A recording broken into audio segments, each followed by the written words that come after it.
Ion Radio is on the air from the Hyatt Regency Hotel here in Schaumburg. It's the 2024 Star Wars Armada World Championship at AdeptiCon. Hello, everyone. Along with to my left here is Ryan, who was in day one playing his Raddus drops, destroying as many ships as possible. We have Ryan Becker. Joining us at tableside is Garrett Vance and Adrian Valerie, and John Thomson is on chat. That's right, folks. We have the full complement of the Ion Radio team today. Welcome, and I'm Ken Krajniak reporting for day two, round one. Ryan, welcome to the broadcast booth. It is great to be here. Thanks for having me. So you have been in Worlds. We've got some stats for you. We've got some players that are going to be coming up on stream here. We've got Drew and Alessio. So I'm going to let you actually talk about them as we get set up. Yeah, so we have 36 players here, and I think the most important thing for the audience to know is that we have a completely new tournament. We have all the scores are reset. So it's a 36-player tournament now. It's kind of what you can think about. None of the scores from yesterday carry over, and so everyone starts at zero. And I think that'll impact a lot about the flow of the game. So last year, they had a top 26 cut. And if you look through round one and round two, there were only 5 big wins. And big wins I'm going to classify as a 9-2 or a 10-1. And so from last year, if you got a 9-2 or a 10-1 in the first round, you made top 8. And so that's something to keep an eye out for the audience as they're looking through scores and looking through the table. If you do that, you're going on. Rounds 3 and 4, there were also some big wins, but those were mostly people trying to catch up. And that was last year. Right. And so just keep that in mind as you're talking about, Armada's. If you can get a big win in your first 2 rounds here in the top 36 cut, you have a good shot. No, most definitely. So we've got 36 competitors here today meeting for that prize. They're looking for top 8 position, and I think we're going to see some competitive play here. In terms of what we're seeing. And like the last couple days, we've seen a lot of very close matches. I'm talking 7-4s, 6-5s, and I think I think we're going to wind up seeing a little bit more cutthroatness. What do you think? Absolutely. These are the best players in the world. There's no doubt. These are the best players in the world. This is a highly international competition, too. This is, we have people from Canada, Australia, Poland, Italy, England, Germany have made it. Yep. I'm sorry if I'm forgetting one of your countries, but this is a highly international competition. And I think, real quick, I just want to do a faction breakdown of who has made the top 36. No, we definitely should. Go ahead. Go for it. So we have 16 Imperials who made it, which is 45% of the field is Imperial, which is a huge number. 5% or 5 CIS players made it. Interesting thing about that is they have 4 admirals represented. They have Tuck, Grievous, Trench, and Dooku. So real good spread there. Of rebels, 13 rebels, which is another huge number, which is 31% of the field. And then interestingly, GAR, the Republic, has only 2 players, which is only 13% of the field. So they, if you're cheering for the underdog today, you're looking at GAR. Because they only have 2 players. I noticed that. Now, I believe one of those was Andrew Prayer, I think it was, that we've seen a couple times on stream with the 4 Peltalis. So I think he's just out. I think he got 37th, unless I am. Oh, no, you know what? You are right. I think he broke his. He was the LCQ. He was the LCQ winner. Yeah, champion. you're right. No, it's neither one of them. It's we've got 2 other Republic fleets, so we will be looking at those later. Now, we did have a dice roll off between Drew and Alessio. Yeah, so we can get into this game a little bit. Alessio is from Italy. He has won the Italian World Cup qualifier to get here. One of the best players in the world, obviously. And then we have Drew. From Virginia, USA, and he is flying a Raddus fleet, and Alessio is flying Agate today. And we do have right now we're looking at the They're picking objectives. So we're going to start switching to the overhead here so that you guys can see what we've got. We're going to continue talking. Let's see, who's up on, where do we have Drew and where do we have Alessio? I want to make sure that we're, Drew is up on top of the screen and Alessio is on the bottom of the screen.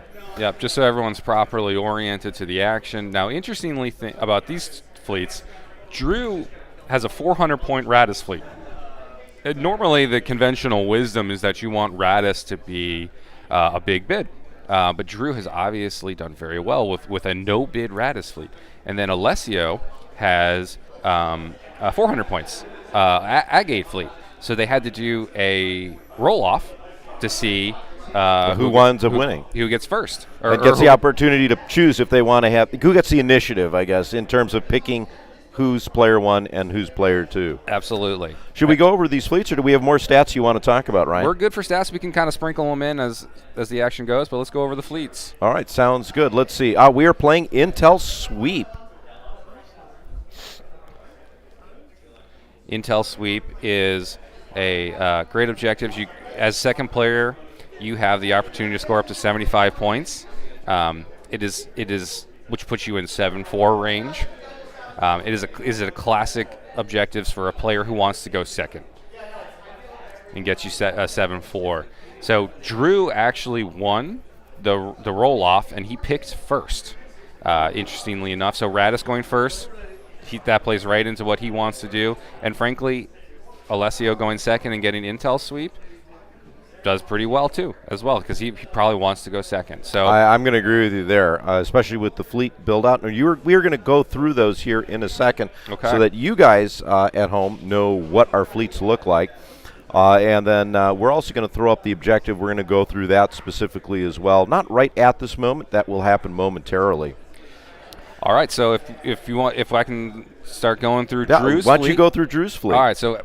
So he's on the Assault Frigate B, with Raddus, a skilled first officer, and boosted comms. So he's got some squads, and so that I would assume that frigate is pushing squads, and that skilled first officer is there until he needs to see something change, and where he doesn't want to be pushing squads anymore.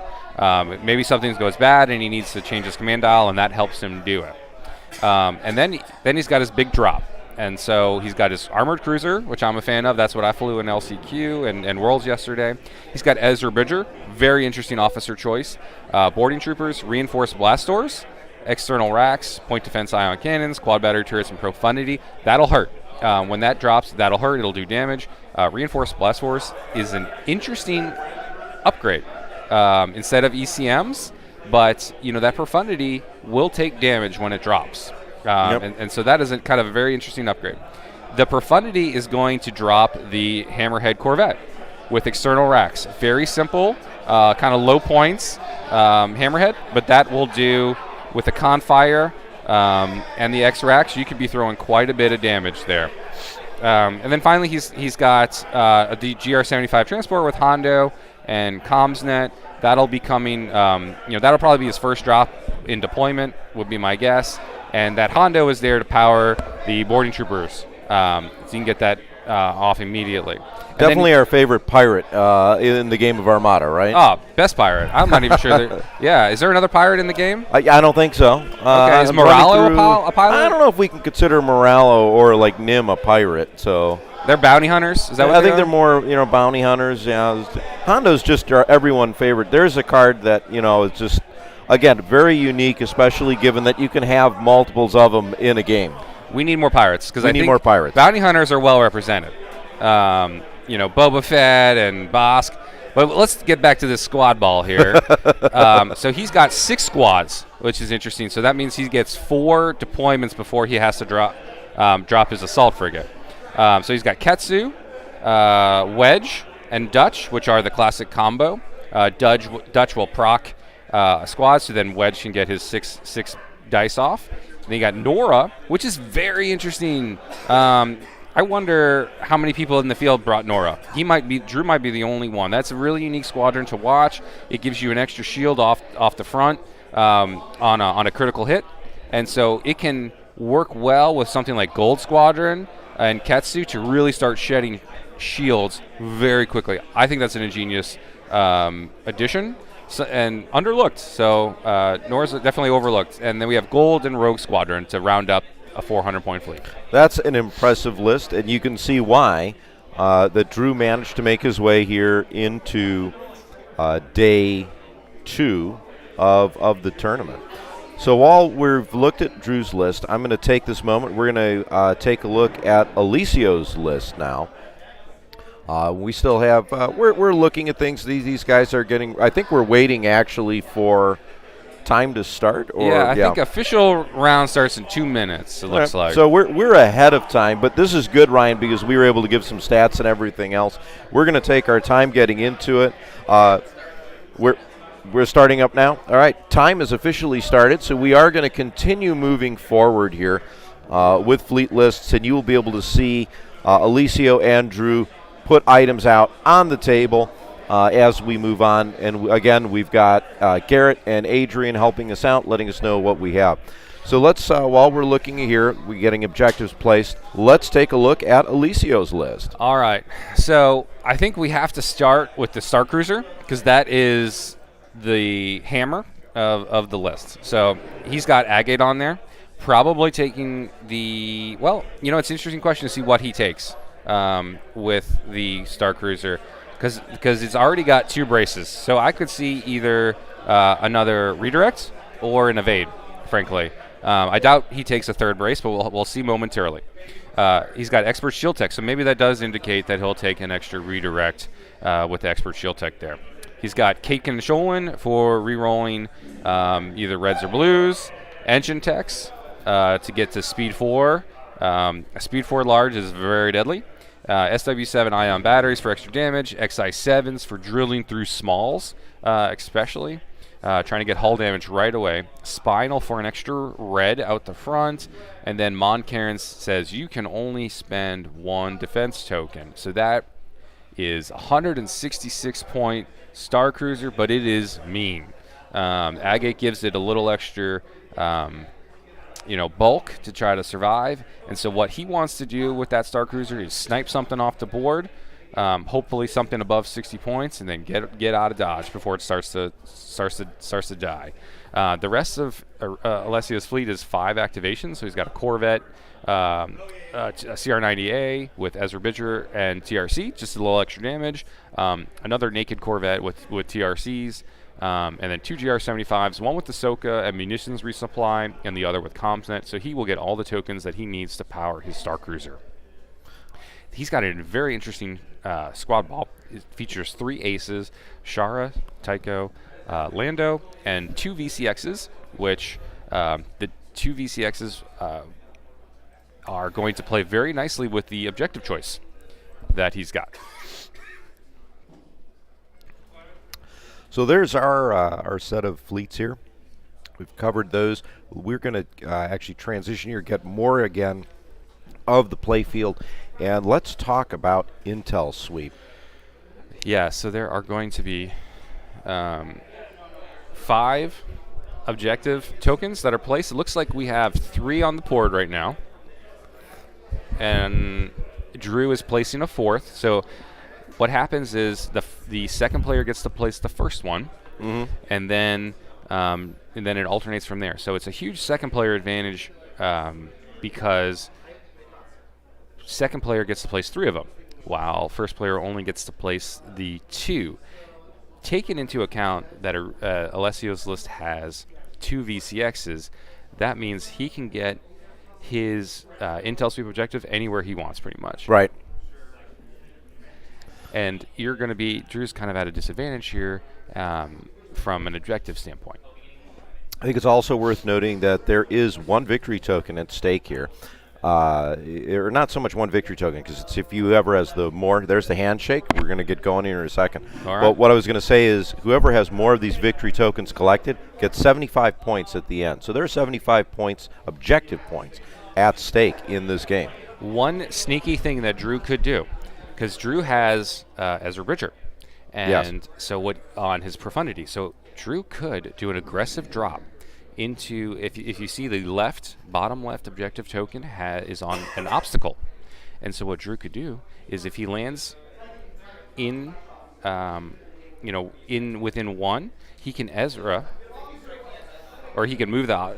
I think the range on Ezra is 1 to 2, and so if he lands within 1 to 2 of the obstacle, he can bring that 2 closer to him, and so he can actually steal that objective token.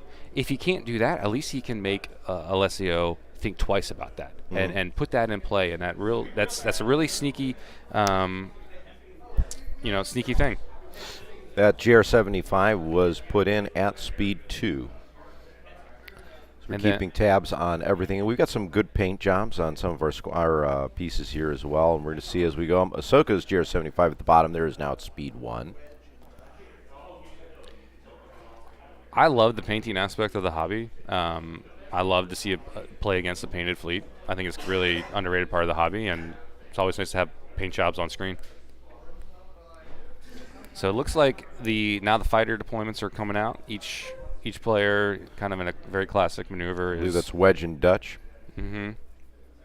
And it should be noted with Intel Sweep, it's the ships. Ships have to be at distance 1 to pick up that objective token. Correct. And so, Alessio can do it, frankly, turn 1, and can activate it, because he could activate them with the VCX. The VCX can move it within range of the Star Cruiser, turn 1. There's Lando and the VCX getting placed down. I think as we kind of think about what's going to happen in this game, the squads are pretty evenly matched, and it may almost be a backstory to how the ships do the combat, because we have 2 heavy hitters. We have Profundity, Rogue and Ketsu put down now. Profundity and a Star Cruiser, and that action I think will be super exciting to watch. I agree with you. And that middle objective token. Now I don't think this is the one on the station. Yes, that middle objective token could be moved by Ezra too, if Tico and Sharabe. Now he would have to drop turn 1, and I don't think that's going to happen. But just something to think about, because Alessio is going to move that turn 1 probably to. It'll be interesting to see what's the objective ship for each player in terms of which one is grabbing tokens. Nora and Gold were just put down, and there's the TRC 90.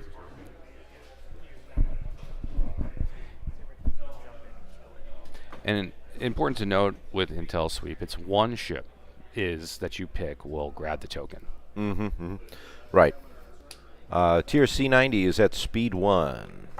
the CR90 with turbo laser reroute circuits. So we're going to use a lot of shorthand here from the booth, because just the vernacular for Star Wars Armada is such that we have our own acronyms. For those of you at home that are not used to playing Armada, or that are listening in with your families and whatnot, first of all, thank you so much for joining our broadcast today in day 2. This is our 9th out of 15 rounds for the tournament. Assault Frigate is at speed 2. So a TRC 90 is vernacular for a Corellian Corvette CR90 with turbo laser reroute circuits. And what that's going to do is allow you to spend and evade while you're in attacking, to make one of your dice into, I think, anything you want, but generally speaking, you're going to turn it and do a double. Occasionally do a crit. Yeah. Is it a change just to a double and crit? Yeah. Yeah, you're almost always changing it to. Ezra's moving in at speed 2. Blue one. You're almost always changing it to a double, but there might be a situation where you want to crit, especially like in Ion Storm, where there maybe is an objective where you could score points or something like that. But yeah, it's a natural synergy, the CR90 with turbo laser reroute circuits, because you got that extra evade. It's Armada's really thrives on finding synergies that work with ships.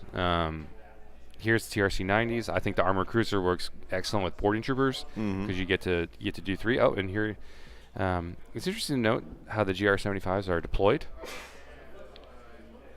Yeah. Let's see if we get a little bit different angle here for you guys to see some of these really beautifully painted ships. The blue CR90 that we see here is the ship with Ezra on it.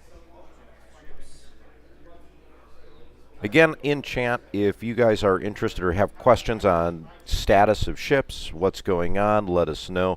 See a fun comment here from Colm. Colm's been joining us for most of the events here. Isn't Han your favorite pirate, Ryan? I don't think Han qualifies as a pirate. I think that is slanderous to bring up by Colm, and I don't appreciate slandering my favorite. I flew Han yesterday, and he did fine. That's all I'll say. He wasn't excellent. He did fine. But I think Han is like a freelance smuggler, right?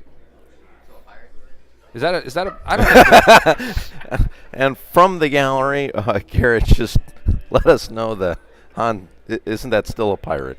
I don't think so. Slandering Han from our own team here at Ion Radio. That is funny.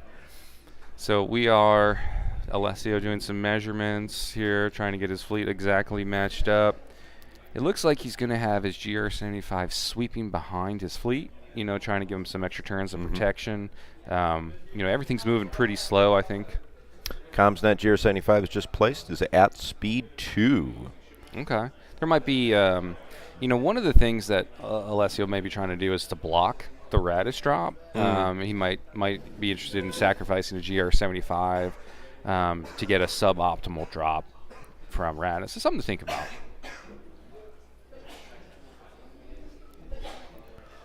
So as much as we would love to have all of us mic'd up and talking, first of all, you guys would not get the full picture of the action. We'd be having fun, making fun of each other, like we do on our Command Stack episodes.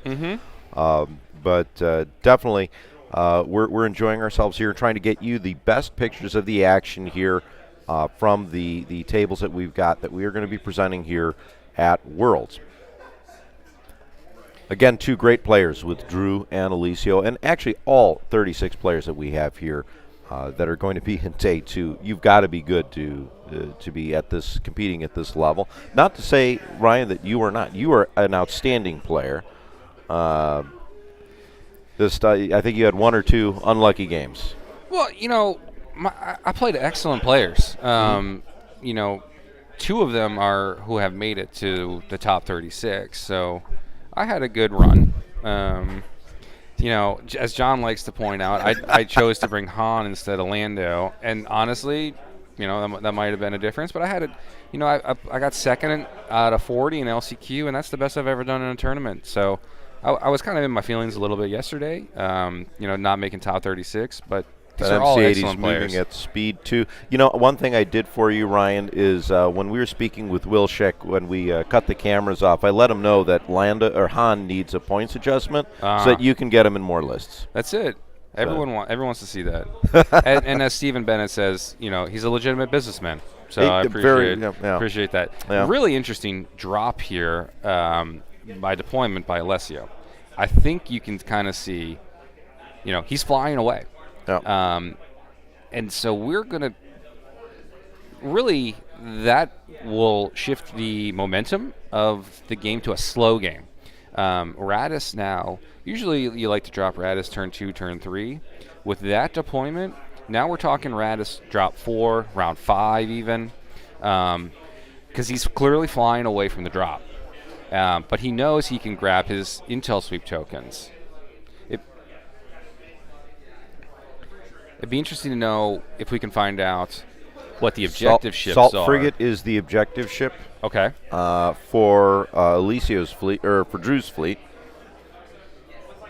Comsnet on the GR75. Garrett, do we know which ship is the... No. Do we know which is the objective ship for Alessio? It is the GR75. Okay. Which one? All right, so you can see the red token here on the objective ship. So that's the one in the back. That is super interesting. So here's the objective ship over here on Alessio's side. And the assault frigate, which, let's be honest, if you don't know what the assault frigate is at this point, folks, we're going to try and help you out. But we've got a nav dial taking as a token the GR75. Yeah, so we're in round 1. We're starting. Comms netting it over. Assault frigate. And that GR75 is at speed 2.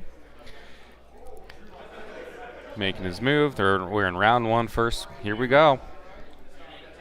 Exciting, isn't it? Yes. One thing, that GR75 is going to look to get 3 of those Intel Sweep tokens, or at least 2, and try and deny the other. Now, I think he's got to go for all 3, and I frankly don't think he'll have much of a problem doing that. I'm going to agree. With those VCXs. He can move them all over the place. The geometry of the board is going to get really interesting with the Raddus drop. All right, we have the Ahsoka taking a nav dial and using munitions resupply, pushing that out to a couple different ships. So GR75 right in the middle there. We're seeing it move away. I think it's clearing up a path here so that remaining GR75, the objective ship, is going to be able to kind of come and sweep, take it. I think you're probably going to see a squadron or so.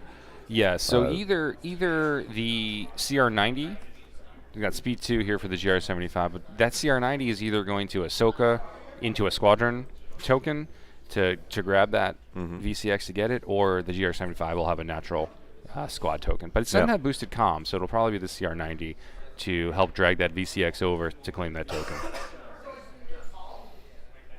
So we're watching the action from all our different camera angles here. As we progress along the game, we will try and get you different angles to provide you better views of the ships and everything else. Usually for turn 1, we're going to stay along at this overhead view.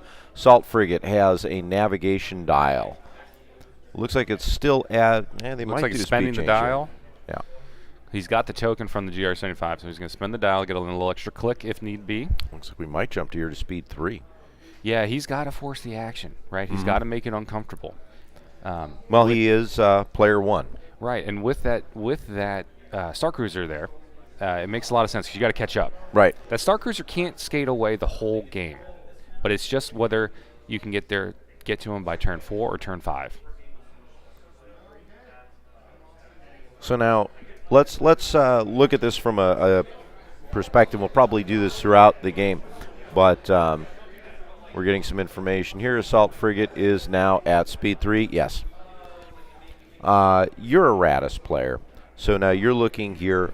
What are you thinking as a Raddus player that you would want to try and do? So primarily, you're worried about the drop. You are worried.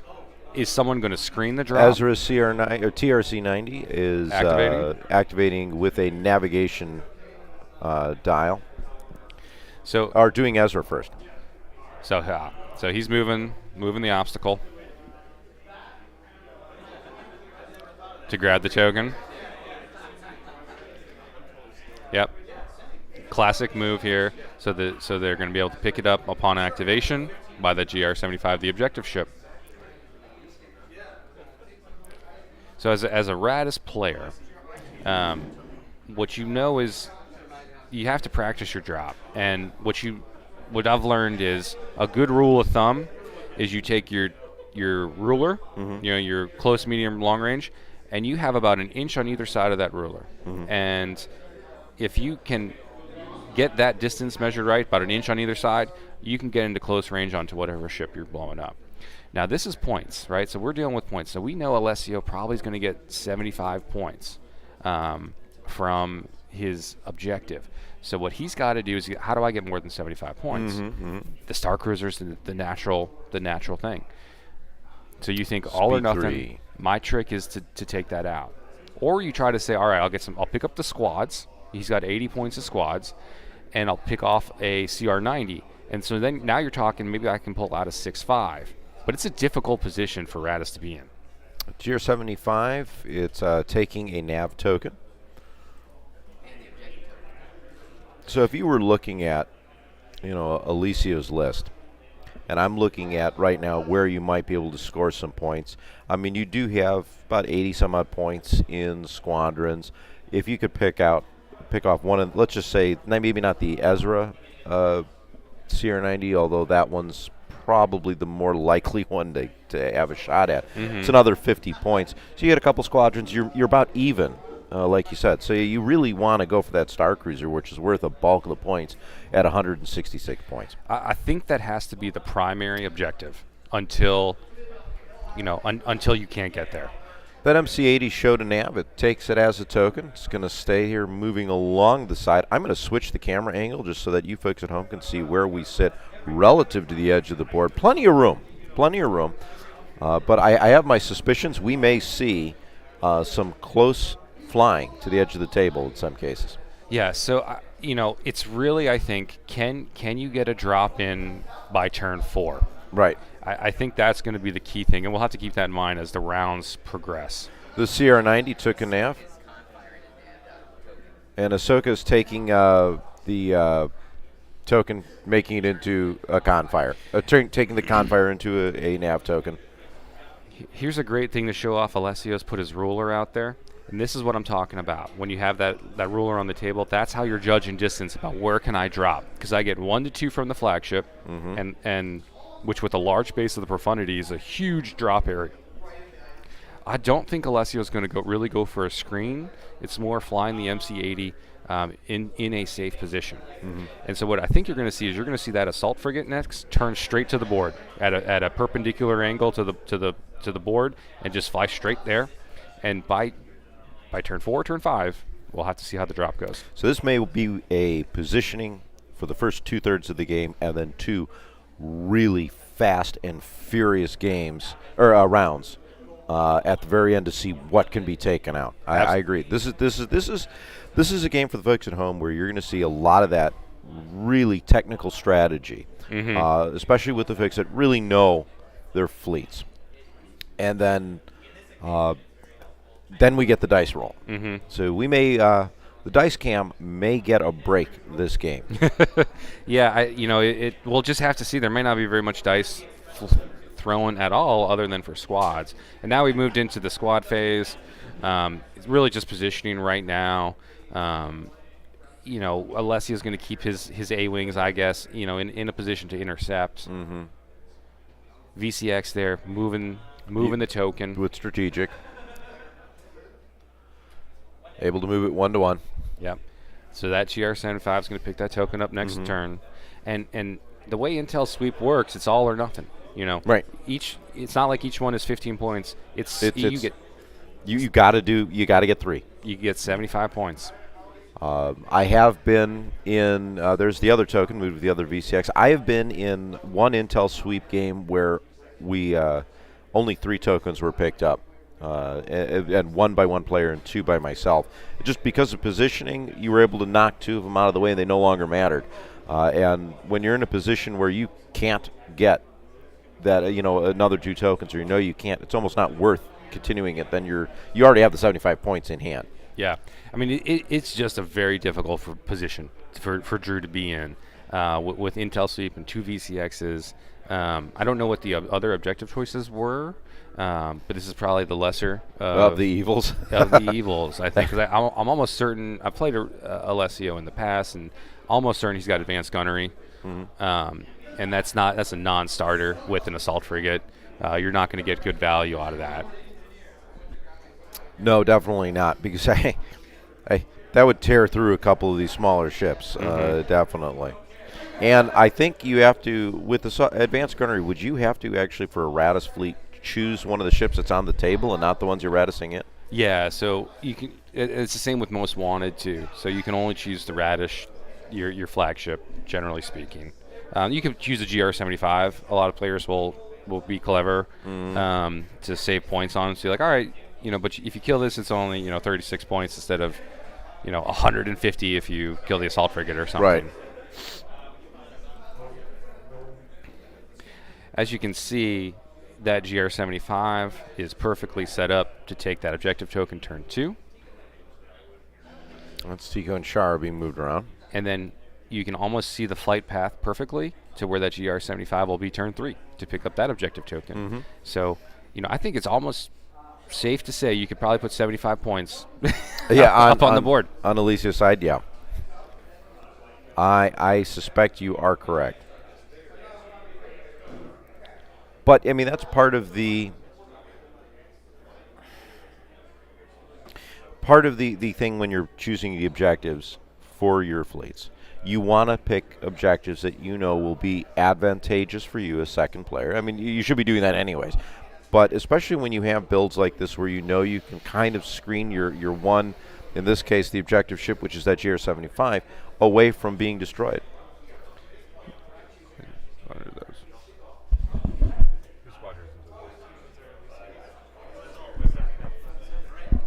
So interesting, Alessio's putting his squads out there.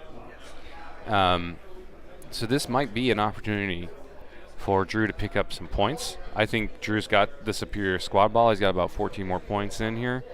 He's got munitions refreshed here, and we're going into turn 2. So this might be a place, but it also, might be Alessio trying to bait Drew into that, because if his squadrons go after these squad series, they have no chance of bombing the MC 80. And so, it's a difficult decision. Do you try to go after these A-wings, or do you, that are screening for Alessio, or do you continue to bomb? And usually I want to do what my opponent doesn't want me to do. Mm-hmm. So I think you just stay tight, stay put. Those A-wings will be there later, but you need to keep the pressure. Don't let your bombing wing get tied down. No Raddus drop. Well, we kind of figured that one. Not a huge surprise. Now, here's another thing I'm trying to remember, because I don't play Raddus as often as you do, but Raddus, you can't actually, can you deploy the Raddus ship? You can't deploy it with squadrons there, right? You have to get it on some free space. Correct. Yeah. Correct. Now, Alessio, frankly, doesn't have enough squads to deny a good drop. Right. He just doesn't.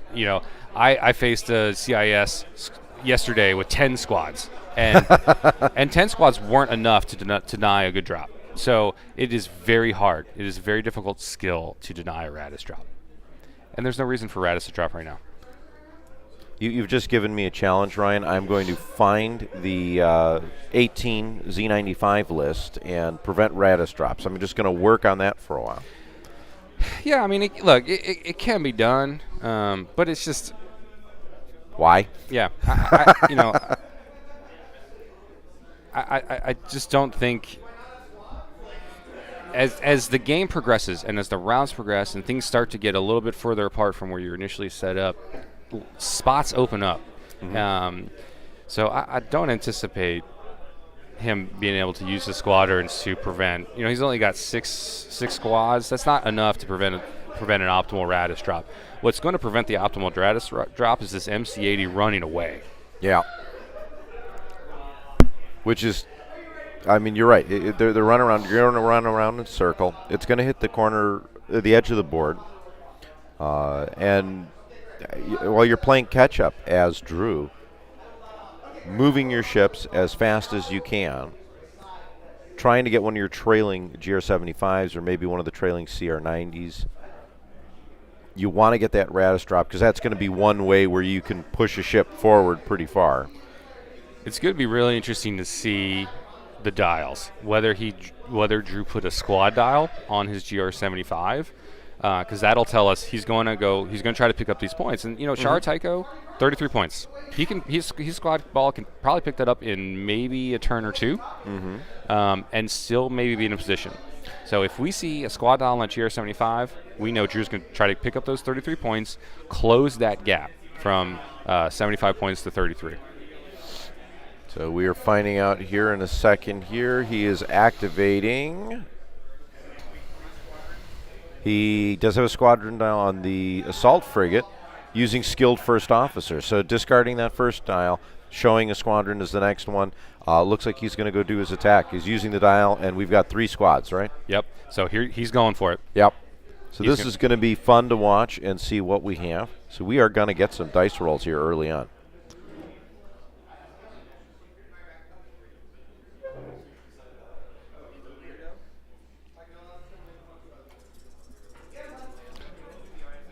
Dutch and Lando. This is Dutch first. We got 1 accuracy and 2 hits, so that's great. All right. So is this on Shara or Tycho? Lando. Oh, it's on Lando. Okay. So with that hit, he can activate Lando and spending his extra Dutch ability. So that's nice. So he's going for the 23 points of Lando there. Very interesting.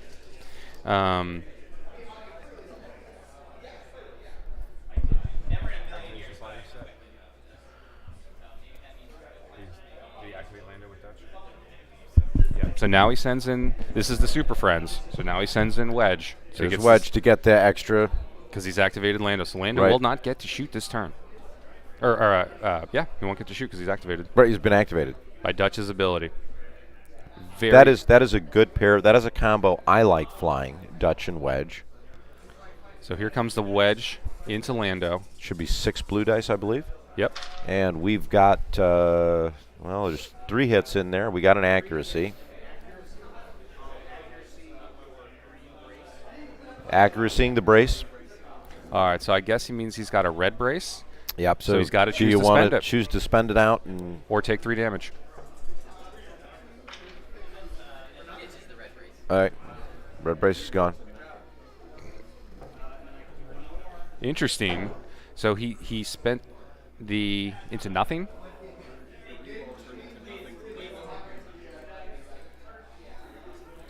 It's interesting. So he spent the brace to say, re-roll your tokens, which is one of Lando's ability. Yeah, it's the second one. It's one that we don't see very often, but yeah. So he has blanked it, basically. So Wedge did 0 damage based off Lando's reroll. Lando's the gambler, but really, that was a gamble, all right. I mean, it made a lot of sense there. I mean, he turned 3 to 0 damage, which is really unfortunate for Drew. Right.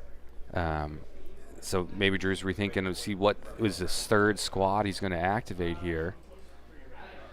So I think Lando has 1 damage on him. So he should have 6 hull left. I believe so. Yep, 5 on Lando. Yep. Okay, so 5 on Lando. So, but interestingly, Lando only has one brace. So he can only, if he chooses to, he can only modify one more die to use his special Lando ability. So I'm pulling up the Lando card for you guys to see here. This is Nora coming in now, just so that. Again, the key here is that second paragraph. While defending, you may spend 1 of your defense tokens. You had a red brace, you're going to spend it anyways. Rather than cut it down to 2, ditch it, because you're going to force the attacker to reroll 1 or more dice of your choice. Into Shara. That's interesting. So he got 3. 3 hits. It was scattered. 3 hits. Yeah.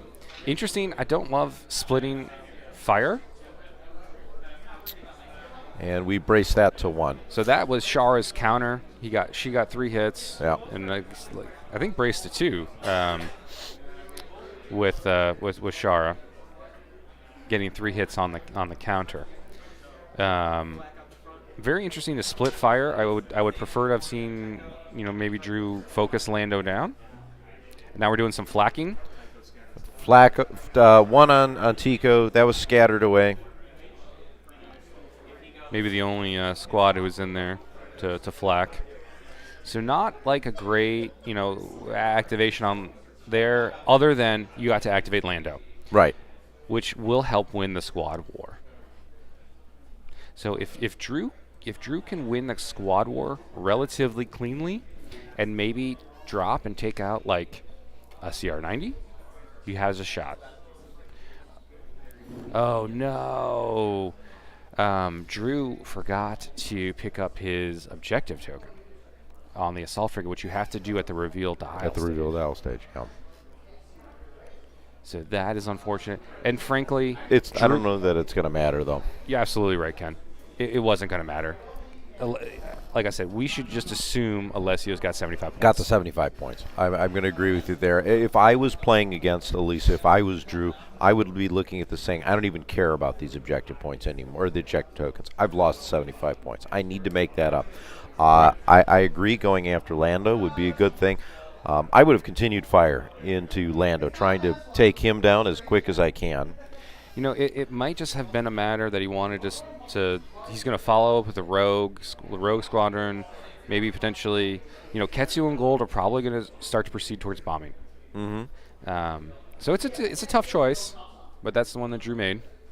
And so now we're going to get Drew's movement here. He, like I said, he's going to try to move towards that bowl, towards the end of the board. The assault frigate's using a nav token to drop down to speed 2 here. So that's interesting. I think, dropping down to speed 2 gives up, may give up the good window to try to get that cruiser. And then maybe the plan here is to go after the transports and the CR-90s? I think so. I think where Drew has just kind of telegraphed for us what his plans are. He says, I'm not going to get that MC-80. I need to pick up points elsewhere. And with a profundity drop, maybe I can pick up some of the smaller ships. Yeah. Very interesting. Well, we're going to keep tabs on exactly what happens here. Keep you updated as we move along. We are still only in turn 2 here. Yes. We're about 30 minutes into the game. Lots of time for the game to go on. Blue 90 is moving. This is the one with Ezra. Looks like we're moving at speed. Looks like speed 4. Yeah, speed 4. Tucking right behind the Liberty. So, Alessio knows what he's doing. And so he's going to try to shelter everything behind that beefy MC-80, which he should be able to do. So I think both players, once Alessio deployed his MC-80 to the board edge, Drew knew what he was doing. And I think Alessio knows now, with the assault frigate going down to speed 2, what Drew's doing. And see, this is one of the things with the game of Armada. You come in, you have a plan. The GR-75 here that Drew's moving is taking a squadron dial. I think we're going to continue an onslaught with some of these squadrons here. We're going to find out exactly which one's here in a second. So he looks like it's grabbing Gold Squadron. So that's only 2 blue. And is he going into Lando or is he going into Shara? Okay. There's a hit and a crit. So I don't mind this.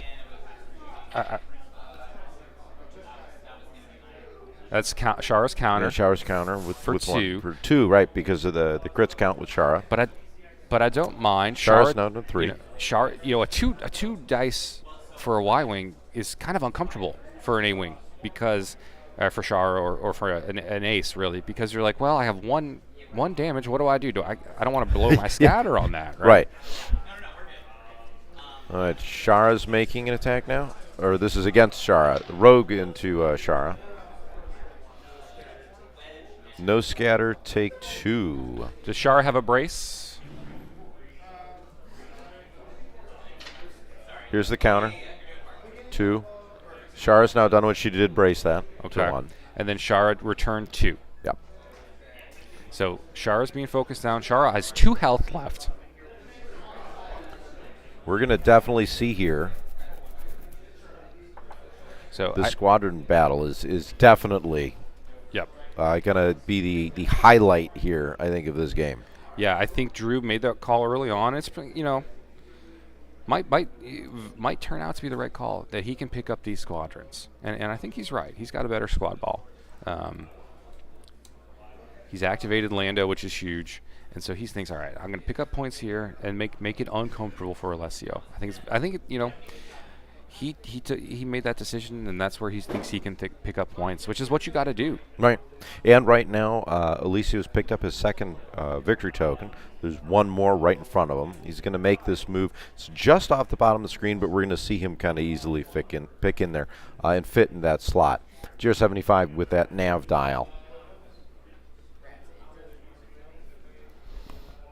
It's an interesting question about whether he slowed down his assault frigate to pick up the token, or to, kind of focus on the squads and avoid the MC-80. MC-80, nav, taking that as a dial. Looks like we're keeping up at speed 3 here.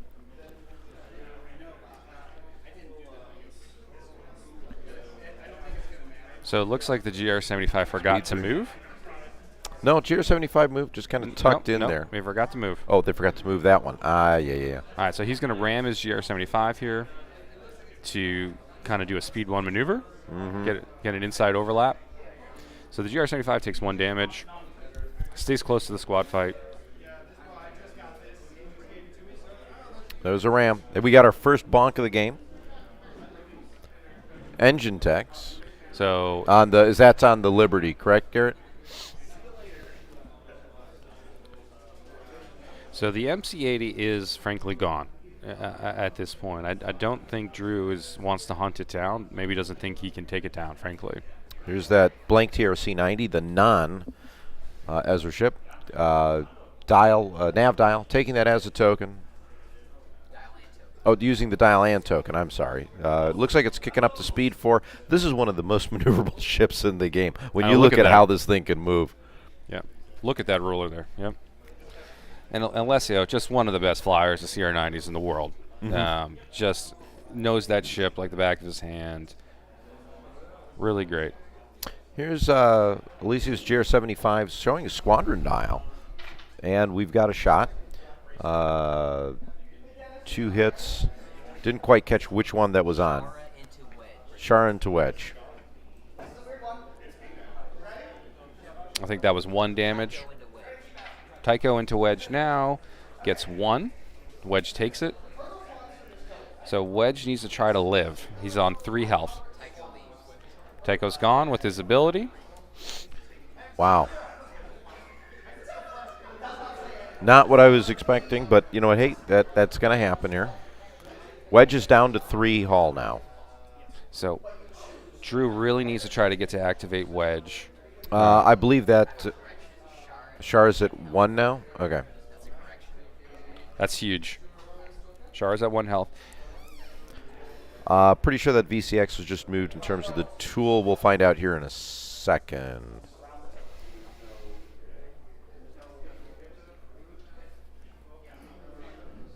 Did he take it? Yeah, there we go. So, Alessio now is in points conservation. He's pulling his stuff back for, either objective token moves or to try and keep his fighters close for a second activation with the GR75. Focusing in on this shot, because let's just take a moment to pause and reflect on the paint job on the Rebel ships here. That assault frigate's really pretty. I hope we see the Raddus ship come in, just because I'm hoping that it's painted in a similar style. It's interesting. Ketsu into Shara. 1 damage. And so is that... I think this is the actual roll. It Ketsu was scattered. 2 is the counter. So here's what happened. Shara's dead. Yeah, because of Shara. Counter 3, but scattered by Ketsu. So 17 points for Drew now on the board. First player technically on the board right now with 17 points for Drew. So Shara has gone down a little bit. So now this is interesting. Drew can totally focus on Lando and trying to pick up those 23 points. Which is not the full 75, but it's a start. Right. Even if Drew can just make this a 5-6 instead of a 4-7, that's a big victory at this point. And, here's the interesting thing about the armored cruiser, his Raddus drop. It's got great flak. It's got a blue-black flak. So he could drop it just to flak if he really wanted to. He could double arc a squad, activate it, get 2 shots of blue-black flak, and dump his X-Racks for even more flak. So if that's the game Drew's playing, we might decide to see that. It might get kind of a weird Raddus drop, but that might be the best call for Drew at this point. Yeah. End of round. We're going to go into round 3 here in a second. Okay, awesome. Highlight for this round will be the GR75 picking up that objective token and securing 75 points for Alessio. We have a little, as we go into round 3 here, this is Rebel on Rebel action. What's interesting is that 36% of the day 2 field are Rebels. This is in contrast to 2023 when 31% of the field was Rebels. So Rebels this year are doing about 5% better. We do have a larger cut, and that's a player here or there. But just kind of interesting to note, Rebels are a larger percentage of the cut this year. I'm not really sure why that might be. Do you have any thoughts, Ken? Why Well, I think there's a couple things. I think since last year, we've had some errata changes. We're doing a Raddus drop. Here we go. I'm going to go ahead and switch the cams here so that you guys can see a little bit better where he's going. And it is painted up really nice. So this is going to be a good view that we're going to show you in a minute. I think part of it is twofold. We've had an errata that has balanced the game a little bit more. MSU is more prevalent. Rebels tend to be more MSU. Great point. So I suspect that's a component part of it. The Imperial increase does not really surprise me at all. I think we're seeing a lot more coming in. It's first of all, it's a point-and-shoot faction, and there's a lot more of the store championships that are coming in with those players that maybe aren't usually in the competitive market that might have brought those in. So I suspect that we have that.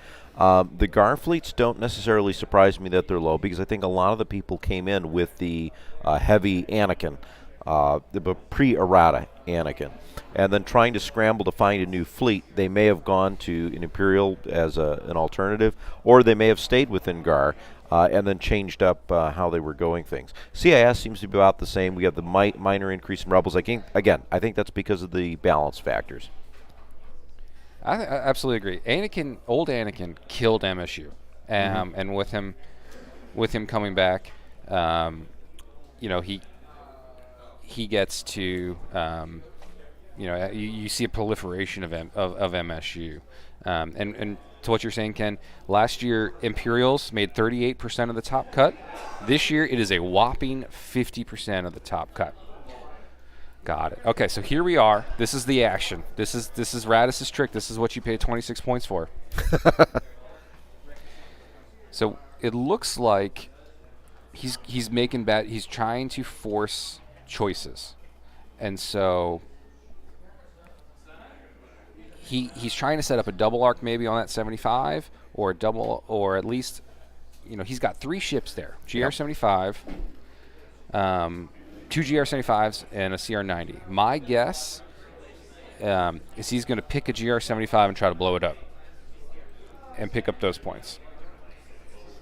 John is in the director's chair next to us and likes to point out that was his thought. So I want to give credit to John. If you don't like the stream quality, it is 100% John's fault. He's producing this episode. Yes, it's good to have John here. Actually, this is fun to have the full command stack team here with us here at Ion Radio. We've got a good team, and hopefully you guys are enjoying the broadcast that we have here. And while we're at it, I'm just going to sit here because we have 2 Rebels fleets coming in. I want to let everyone know that this match is brought to you by Incon Corporation, the makers of the T-65B X-Wing Starfighter.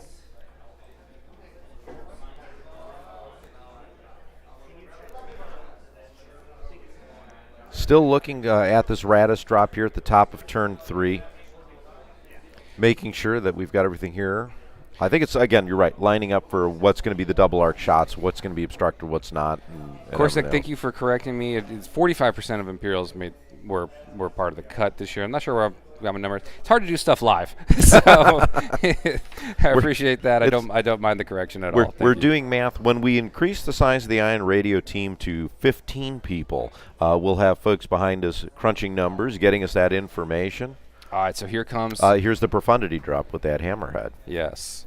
So that profundity drop should be double arced on that GR75. So he is going to try to pick up 2. It would be my guess. 2 GR75s. Now that GR75 can scatter. So and Geralt or that hammerhead Corvette doesn't have a great chance of really accuracy, getting a blue accuracy. One thing to think about with the front arc of the profundity there, you're throwing 3 blues, 2 blacks with the QBT because you're slower. Garrett, what's the speed of the 75? Speed 1. Yeah. So the 75 is speed 1 because he's got QBTs. MC75 is medium range to the objective GR75, moving at speed 1. The hammerhead, they're still making a decision on what the speed is. We're going to get that in a second. Pointing right at that. That's going to be Hope it doesn't fly off the board. I don't think it will. So what he's doing is he's saying, all right, he's changing Alessio's activation order because he's going to try to pick off that objective ship. Now he's not going to be able to activate the 75 first. Correct. You're going to activate the hammerhead first because of the Raddus drop rules. If you're first player, you cannot. That can't be the first activation. Right. Right. So Alessio will have an opportunity to get it out, to get it to escape, but he's got to take a nap dial, I guess, to try to make sure he doesn't bump his CR 90. Mm-hmm. This is very interesting. So that hammerhead is finally positioned. Speed 3. That is correct. You can overlap squadrons with profundity. You cannot do it with Raddus. So this is kind of a Hail Mary, but he's trying to take out the objective ship, which is a brilliant move. I did not see Drew do that coming from Drew. I love it. So now that's interesting with Intel Sweep, and I actually don't know the answer to this one. If you both get only 2 tokens, that means those 75 points goes away, right? It does. And that's why you saw the assault frigates slow down. I mean, Drew's thinking way ahead of us here on this. As well as he should be, right? Drew's playing 3-dimensional chess on the Iron Radio team right now. So what you're going to see, I bet, is that hammerhead throws a con fire, and he's going to put a blue on there. Would be my guess, because he needs an accuracy, right? Mm-hmm. And that hammerhead can ram, so you're thinking you need 2 damage on that GR75. Yeah. Because you get the automatic one with the ram. With the ram. So if you get an accuracy, you have a shot. So it all comes down to these 2 blues, I bet he's going to he's going to con fire in a blue. Because he's got the X-Rax, he's got a black dice and a red dice. So the red die could get the accuracy too. Now, this is definitely turning out to be a very exciting game here at the top of round 3. And I'm very glad that we have you with us here, Ryan, because especially as a seasoned Raddus player, you can give all this extra information on your experience playing. But again, I want to take a moment to pause and look at the beauty of these ships. In terms of their paint job and everything else. One important thing, and credit to John for bringing this up to address, that objective ship, if he can pick up the token, doesn't need to live. So, you don't have to survive. Did we just do Hondo? Unlike Capture the Flag. Or Capture the VIP. Hondo. Looks like we did Hondo.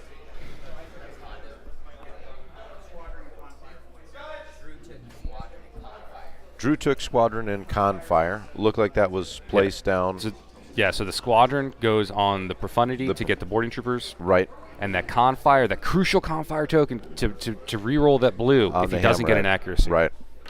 This is shaping because up. you want to block out that accuracy on that GR75, or not the accuracy. You want to block out the scanner on the GR75 to be able to do things. Yep. Interesting. All the way around. Squadron on the Hammerhead, Confire on the MC75. Interesting. Okay, so Ketsu has been activated by the Hammerhead. So maybe you can get more damage into him. That's the thought, I believe.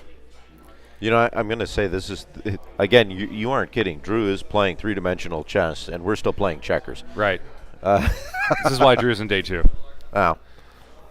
This is a really big brain move, I think. This is coming out to be a very intense strategic game. Hopefully you folks at home are able to watch this and learn a few things in terms of strategy and how we can play the game of Armada to some obscene levels. I think I would have liked Drew to keep the Confire. Oh, interesting. Ketsu into the VCX to keep the strategic.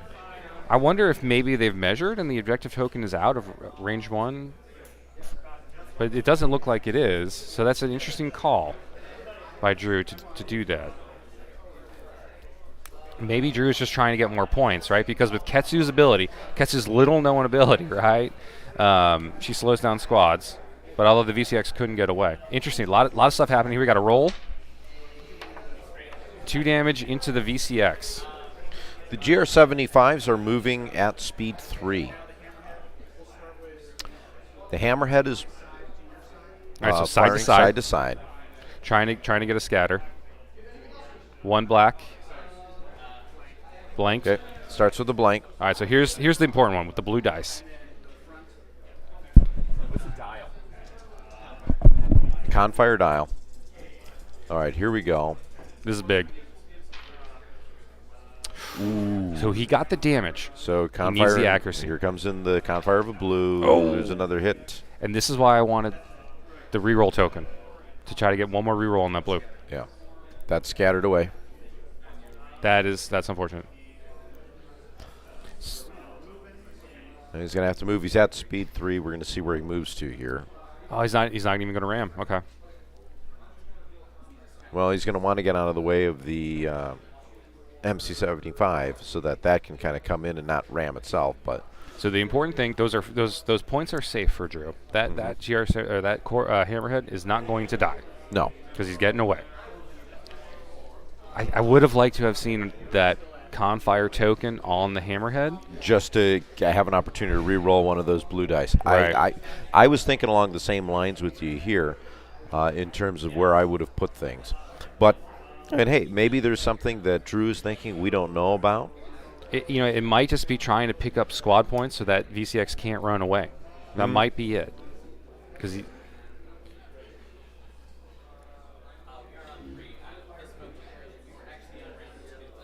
round 3 here with the Raddus drop.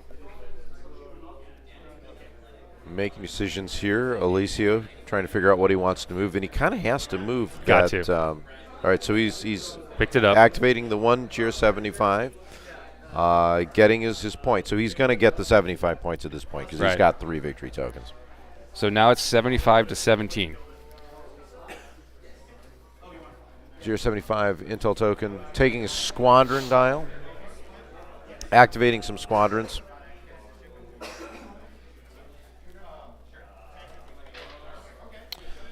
We've got accuracy and a hit. That's the VCX. I think going against the VCX. VCX going into Ketsu. Okay. Accuracy to scatter. Ketsu takes 1. So she's got 3 hull left. I think so. Right, here's Tico shot. Looks like 1. Ketsu on 2 damage. Has not scattered yet, which will be useful for flak. Here's our flak. Because here it comes. No, that's nice. Doesn't have to burn the scatter because Ketsu will get flaked. Right. Continue to get flaked here. Now, this GR75 is at speed 3. It might jump to try to speed. Is there I wonder if there's a nav token on that ship. I don't know off the top of my head. We're going to see if we can flag down. It looks like he's setting up for a speed 3 maneuver. Yeah. So probably not a nav token on that ship.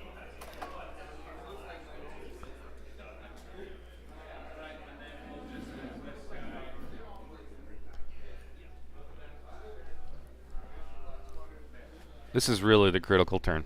Yeah. Everything will spread out after this. Just waiting to see what we got here movement-wise.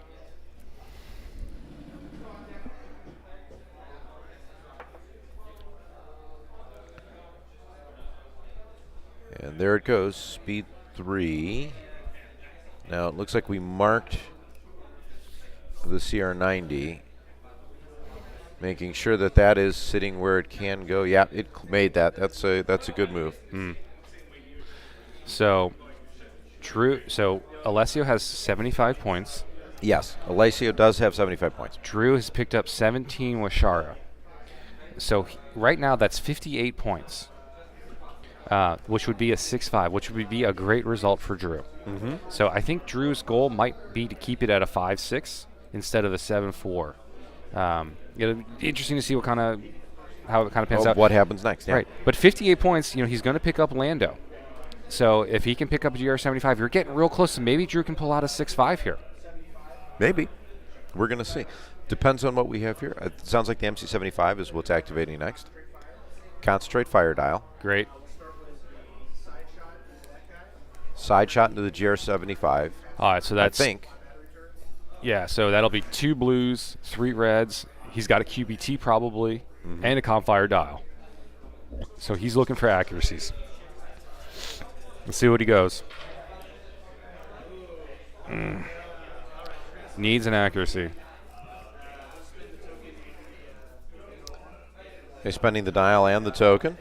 So we're going to get, probably assuming he's going to throw in a blue die. Absolutely. And then, re-roll one if he doesn't get that accuracy. If you ever need an accuracy, throw the blue. And there's a re-roll. Oh, he doesn't get it. Oh. Brutal. That's going to get scattered away.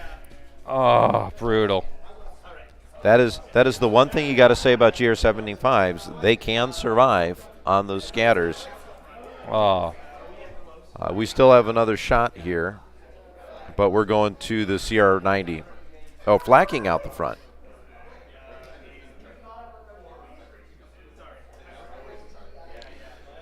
One hit on the VCX. Down to 7, I believe.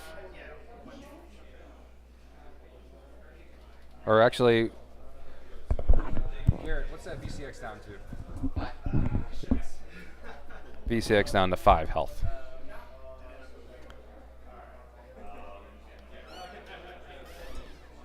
And it looks like we're turning away here. Now Yep. I think it's points conservation. I think you're right. We'll see how the rest of this turns out. We're still in turn 3. We're going to have a lot to talk about in a couple turns. So I think that if he had been able to pick up that GR75, he'd be turning in, going for another one. Because there's too many ships there to activate. Yeah. And you could have picked up points to maybe eke out a win. Right.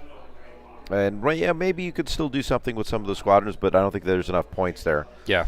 So GR75 squadron taking it as a token. So I think he may just have a single VCX to activate in that range.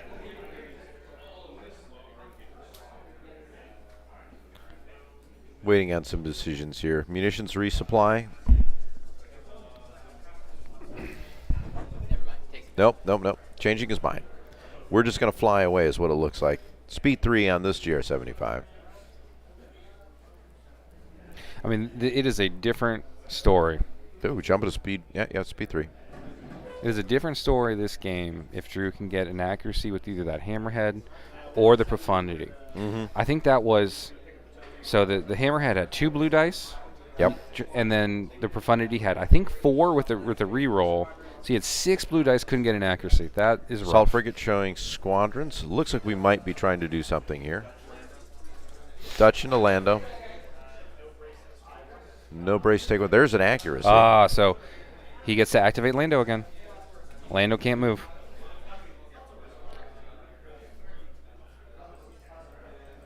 So he got 1 damage into Lando. Try to get a hull reading on Lando. We got a judge call. Not exactly sure for what. Adrian.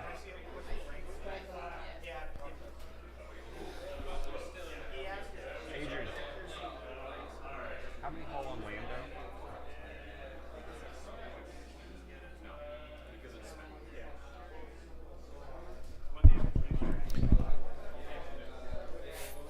Four left on Lando. There was a judge call, I think, on whether he could discard his brace after it got accuracy. And you have to spend it. It was the calling, so he could use the brace. There is Wedge. Got him.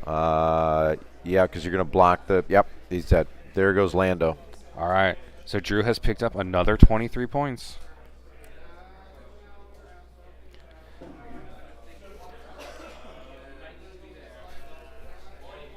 So what are we looking at points now, Ken? 40 to 75, I believe. That's what I got. Yeah.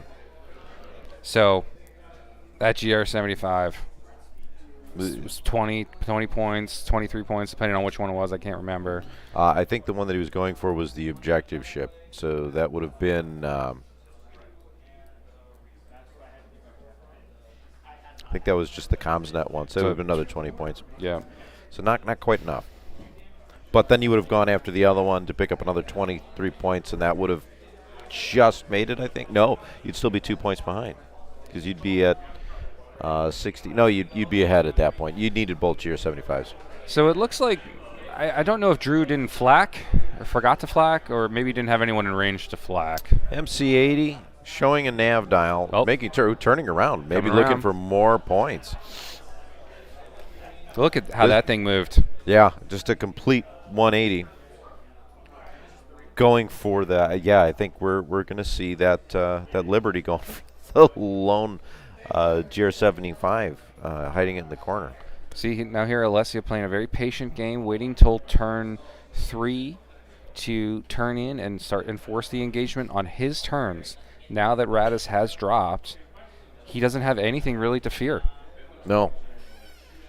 I think he might go for the Frigate or for the GR75, for Drew's GR75. Ezra's got a nav dial on that ship, but we're going to have some fire here.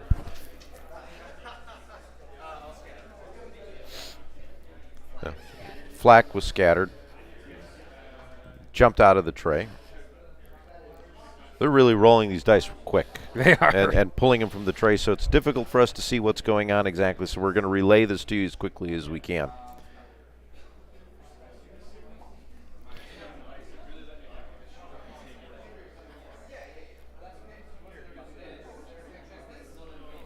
So Alessio's got 3 turns. The first turn he will not be able to get any shots with his MC80. Right. So maybe 2 turns of firing. Is that enough to take down a assault frigate in 2 turns without any real defensive upgrades? Depends on where that assault frigate goes, and here's my concern here. I'm looking at some asteroids directly in front of that assault frigate, right? What do you do if you land on that, get something like a projector misaligned? Or you lose a set of shields, or you run into that and you have is it engine or coolant discharge? I think where you are in a position where you can't change speeds or you're going greater than 1, you're taking damage. There are so many potential things that could go wrong here.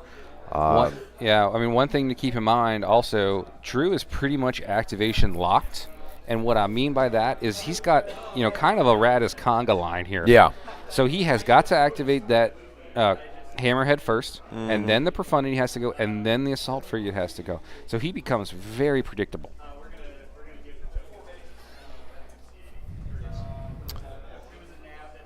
So Nav CommsNet that token to the Assault Frigate. That's off the GR75. So he needs to get up to speed 3 as quickly as possible. That's why that will help him do that. And see, Drew's starting to swing away. Yeah, speed 2 with his transports. I would have liked to have seen like a little bit more swing, a little harder swing, away from that MC80 Liberty. Well, even then, it's still going to take 1 or 2 turns for that Liberty, at least 1 more. So we're right now we're in turn 3. So it's going to be turn 5. I think it's going to be next set of engagements. I think it's a key question, because will the MC80 get 2 shots or 1 shot? Now, and remember, he's also going to be taking damage from those CR90s.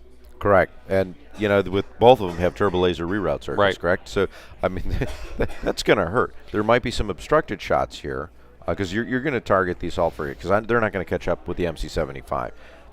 Yes. I think Drew is in danger of losing the assault frigate. Mm-hmm. Mm-hmm. And that is a plethora of points. Yes, that will swing it very widely. I think if Drew is able to limit it to 1 turn, and what Drew needs to be able to do is to get that assault frigate in position so it can activate first on round 5. Mm-hmm. Round 4, he's like I said, he's going to have to do the conga line. Right. And he's not really in danger of taking any shots round 4. But round 5, he's got to be able to activate it first to get it away. Yeah. And I think if he can save it. And we're going to find out. And you do have the station there, so you could probably afford maybe 1 kind of a hit in terms of landing on the asteroid. If you get lucky, maybe you can do that. But we're going to see how this plays out. But yeah, I think we're already predicting exactly what's going to happen. Having said that, we thought we had what he was doing with Raddus figured out, and Drew did something completely different. So and I think it was a great move. Now we're going to round 4. I think Drew made a great gamble. Unfortunately, it did not pay off. It did not pay off. But that doesn't mean it was necessarily the wrong call. I'm with you on that because there are too many things here that could have gone his way. You made it perfect in terms of your statement when you were saying if there was an accuracy against that GR75, this is a whole different ball. Whole different game. Whole different game. But there's still 3 turns of this game to go, so anything could happen. And I think I want to say, because a lot of times when we talk about dice and like, oh, I had bad dice or whatnot, I don't like to talk about that because it takes away from the players and it takes away from my opponent. So I generally will not complain about dice because I think it's, I don't like to do that. Both players here are flying very well. I agree. And they should, we should remember they're flying great. And the positioning has been outstanding. The opportunities they've afforded themselves, whether it's defensively, offensively, etc., has drastically helped them with what they want to go do.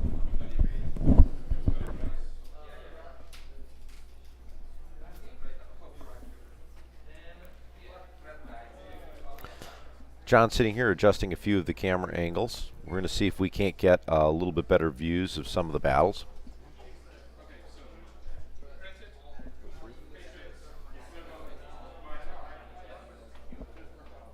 Garrett's got it.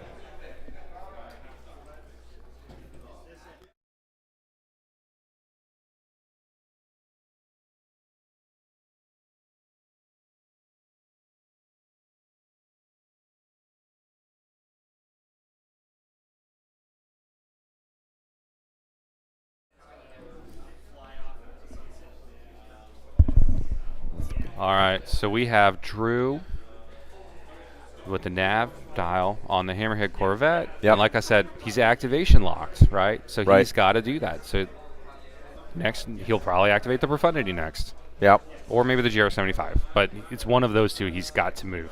Yep. Alessio's GR75 has a nav dial. This is the VCX. It's Getsu. VCX into Ketsu. Is it scattered? I did not. I was not quick enough to see what the die roll was there. No, they pulled it real fast. We'll try to get that information to you. Okay, that's a hit. Out of the flank, and then it was scattered away. Okay. The pace is starting to pick up as the game becomes a little bit more predictable.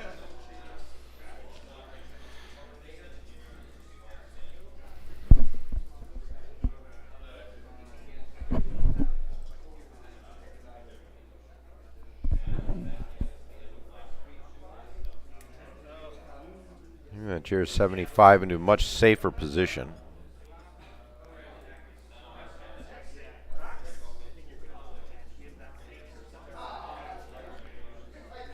I like that angle there. No.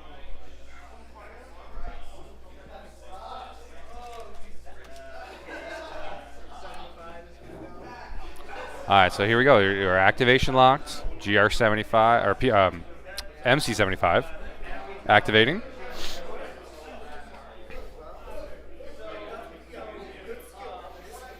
Oh, interesting. He is going to Ezra. Trying to create a wall, Ken, of obstacles, just to kind of muck it up a little bit. And really make it difficult for the assault frigate to go through. Not going to make Flacking the VCX. External racks. Nothing. Oh, wow. Man. So, you mentioned earlier that you don't want to talk about dice. I'm just going to go on record saying I think dice are having they're not helping Drew out. That much is for certain. Yeah, generally a 0 roll on your X-Racks hurts. Yes. And that's that's where I said you can flak a squadron with X-Racks trying to pick off a VCX. That'd be another 15 points. Mm-hmm. Try and just make up the intel sweep, points. Right. But couldn't get it done there. Got 1 damage into the VCX. It's down to 4 health. Yeah. I don't, that obstacle wall will not matter.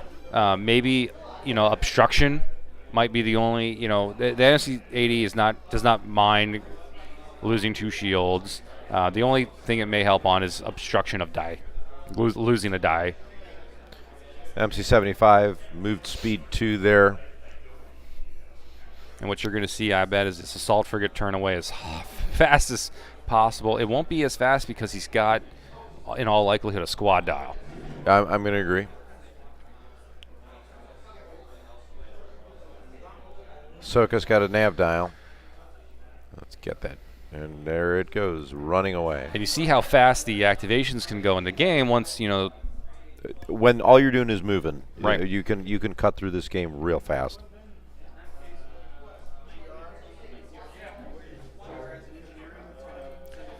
Now the assault frigate, that might have some flak here.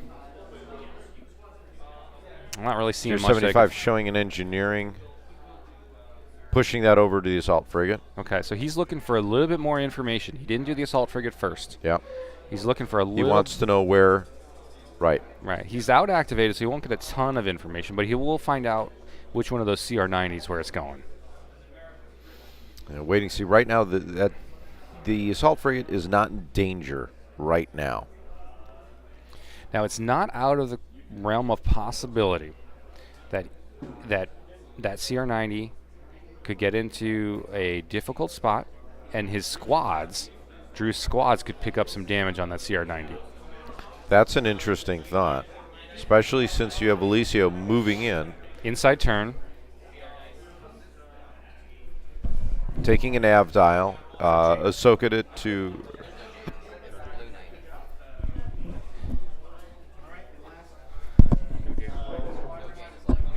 Interesting to note, no Jaina's Light in the list, so that those obstacles really could prevent some damage coming into the assault frigate. Assault frigate, nav dial. Oh, gets the VCX. Or squad dial. Or yeah, the VCX moving. I didn't catch that. They removed the dice too quick. VCX is down to 2. That was a squad dial on the assault frigate, sorry. All right, you got to be, for the viewers, you got to be quick on watching what the dice are. Another squad coming in. Looks like wedge. There we go. Should be able to clean up the VCX here with a little luck from his dice.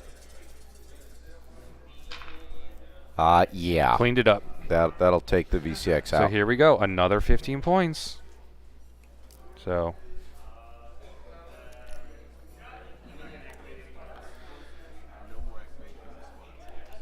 Okay, stopping there with the squad activation. So look at this. We are at so Drew's got 55 points and Alessio's got 75 points.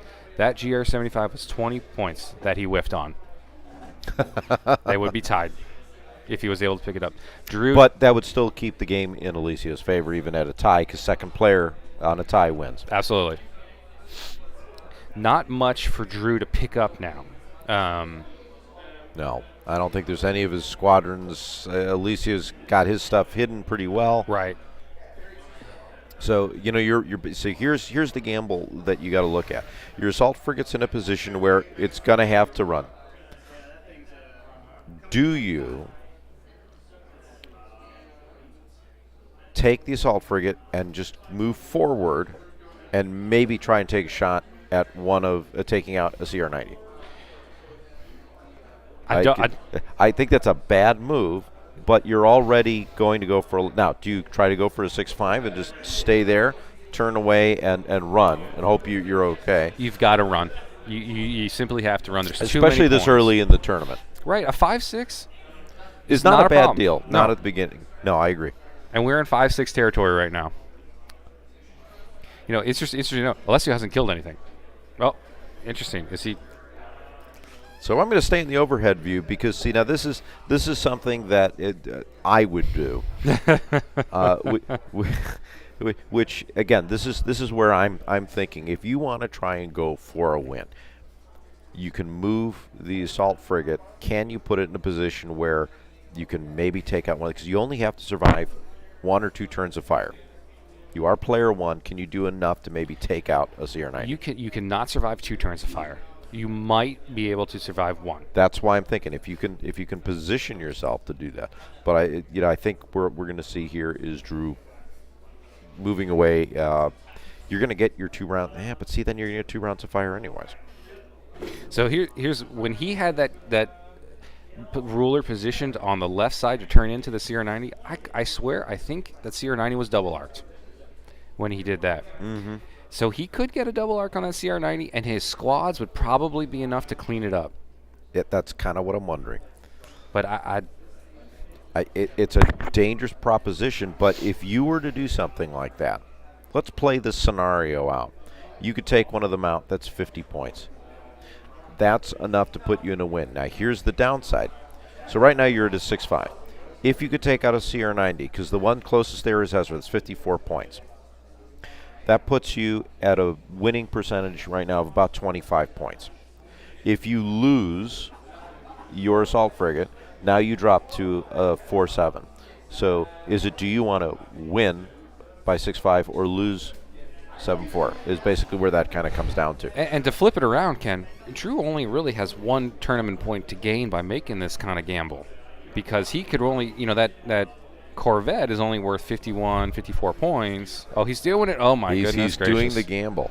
So if the folks at home want to know in a tournament setting, if I was playing, this is the move I would make, because I'm going to try and go for that extra tournament point. Wow. Maybe 2. This is a gamble, but if it pays off, this would be a good gamble. I think the question was, were you going to stay in range or not? And I think we are within range here. So this is This is an all guts, all the guts, all the glory to make the shot. Now this game has just gotten that much more interesting. Yes, he looks like he's double arced, frankly. That's what it looks like from here. Yes, and he gets to activate first. That's the key strength of first player here. Mm-hmm. So we'll be at the top of round 5. He gets to activate first. So that MC-80 will get 1 shot, really. Yeah, the MC-80's out of range. So if the MC-80 moves, you're looking at turn 6. Well, we're in 4 now. We're going to be going into 5. So, yeah, it's... MC-80's not going to get 2 shots.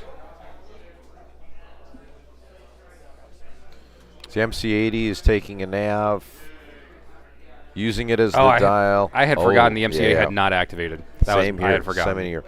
There are 4 rounds in day 2 to answer a question here in the chat. So now here's where I wonder if the movement of those obstacles is going to actually hinder Alessio. Here comes the boom. Depends on what happens. What do you land on? What pops up as the crit? Because those are asteroids. Now, can you take out that assault frigate with the Liberty and those TCR-90s? Oh, absolutely. Absolutely. But this game, Ryan, is turning out differently than I was expecting it to be. And that's why that's the beauty of it, right? Like Drew could have run. He could have run. He could have taken his 5-6. And there's the speed 3 move with that Liberty. And then here's the engine tech. Very exciting. Oh, we avoided all the ooh. So now Drew can probably get to, look, he's measuring, can looks probably like get to medium red range. Yeah. Which is a must. Trying to get to red range. But round 6, he probably will not be able to get out of red range and will be in blue range. The TRC-90 nav has the dial. We're gonna. Here comes. These are some really. It's gonna come down to, can Drew take something? Yeah, we're still in turn 4. We got two rounds of firing coming up. Drew gambled to try to take out this CR-90, I think, with the double arc and squads, and has put his flagship in a lot of danger. Yeah.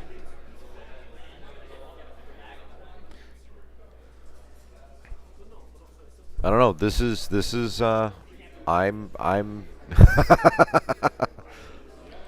this is definitely turning out to be a different kind of game. Oh yeah. I'm loving this. There's going to be some pain coming.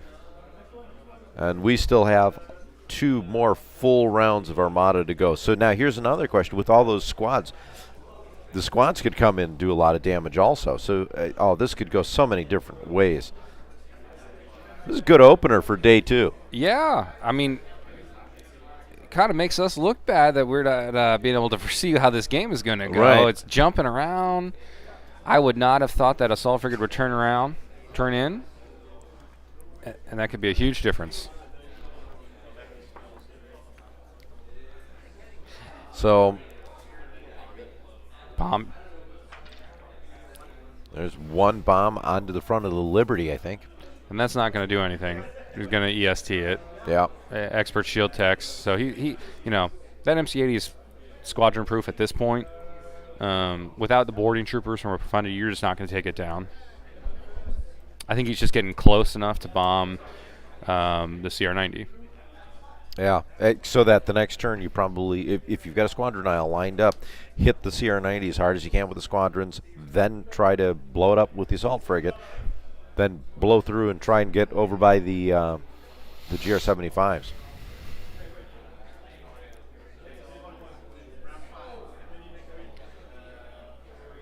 We're going into round 5 now.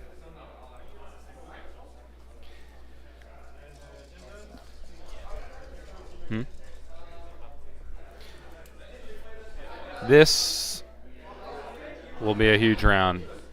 I mean, Drew does not have any defensive tech. No.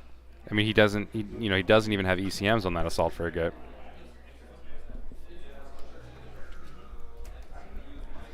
Doing a couple camera movements here again for all you guys, trying to get you the best that we can do. Did they measure the range from the MC-80 to the assault frigate? I'm sure they did. If we can get an update for you guys on that, we will. Almost certainly in blue range right now. It looks like it from here. We'll know soon enough. All right, so Drew's going with the assault frigate first. Okay, nav on the assault frigate. Yep. Now we're turn 5. Let's see what happens with that assault frigate. Key question is, does Drew have a double arc on that CR-90? And there's our answer, yes. Okay. That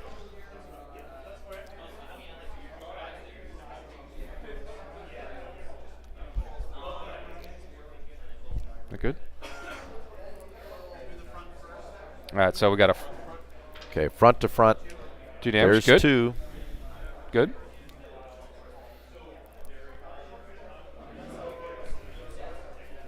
Looks like it was redirected.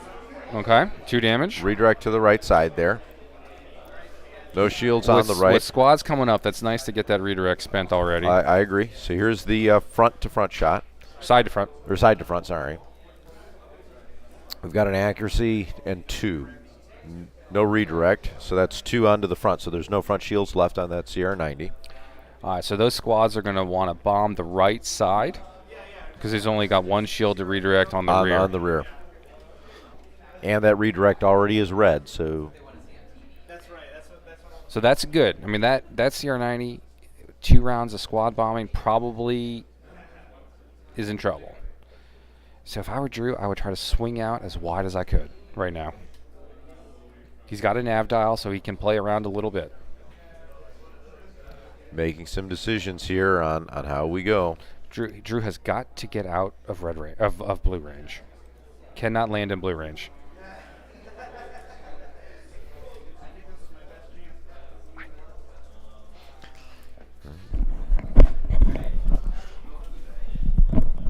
This is by far. This is a gamble, and I think where we're going to wind up lying here is probably. I think he's going to be able to get into red range here from the MC-80. So we'll avoid blues, but does but it you've double got arc those himself? TRCs Yes. still on. I think we're okay. If we look at this angle, that to me looks like he's only got the front arc out of the MC-80. Right, he's hovering on the edge of that black hole there, right, of the mat. GR-75 with ComsNet using a nav, taking as a token. ComsNetting it to, is it? No, it's just. Or maybe this was Maybe this was Drew just thinking, you know what, that GR75 who spoiled the game for me by living through without any accuracies. I'm going to go after it. I'm doing it. I'm just killing it. Why not? From over here, Drew's got a big smile on his face. He's clearly having a good time playing the game and smiling to try to hide his fear. Yeah. Like I said, so let's go over a little bit of what's on that Liberty now that it will actually get to fire in anger. Yeah. So he's got Hammerhead's going to activate. Going to fly off into the sunset. Yep. So that MC-80 Star Cruiser, as a reminder, has XI-7s, Spinals, Moncaron, which will be activated by a Confire token, because I don't think he's got a nav Confire dial. And then he's got SW-7s in case he gets into blue range. So you're looking at a natural, depending on whether he's got a Confire dial, but a natural 4 reds, which is not the end of the world. But you only get to spend 1 token, because he certainly has a Confire token. It's the blue. Whether he can get those 4 blue dice in range is the key. And he's not going to do it here in turn 5, but he could do it in turn 6. It looks like he may be double arced by one of those CR90s as well. GR75, Ahsoka's on there, taking a nav dial.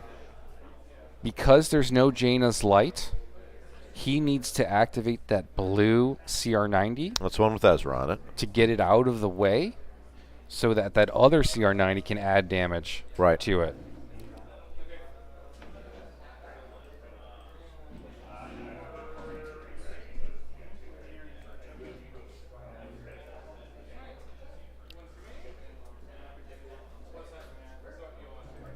And while you guys are at it, if you are at home and in the chat, John is monitoring the chat, so please feel free to say hello to him too.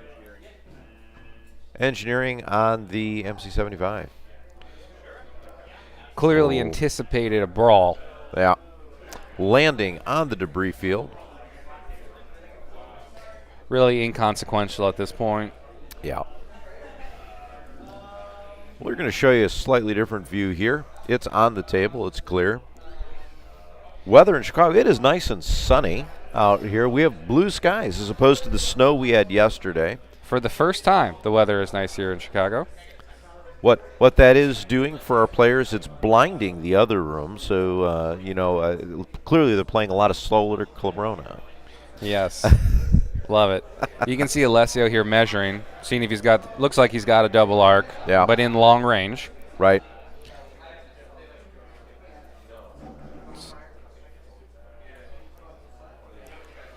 TRC-90, concentrate fire dial, front to the side. So maybe he wasn't obstructed.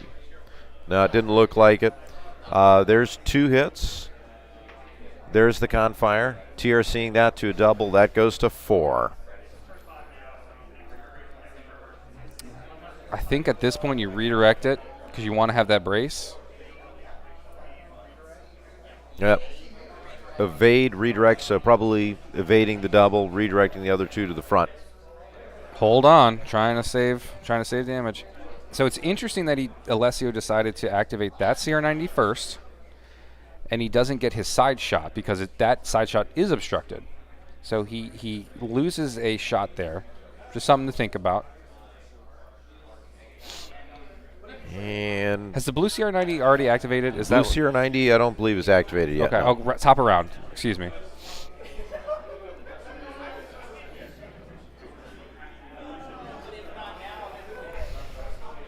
So we're definitely trying to position this CR90 now.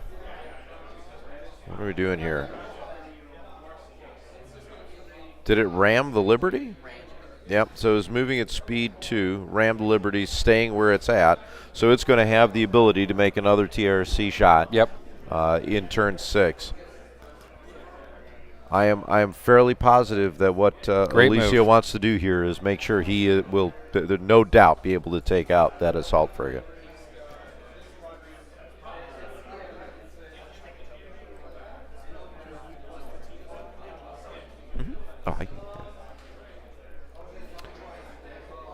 GR75 here for Drew. Has a squad command.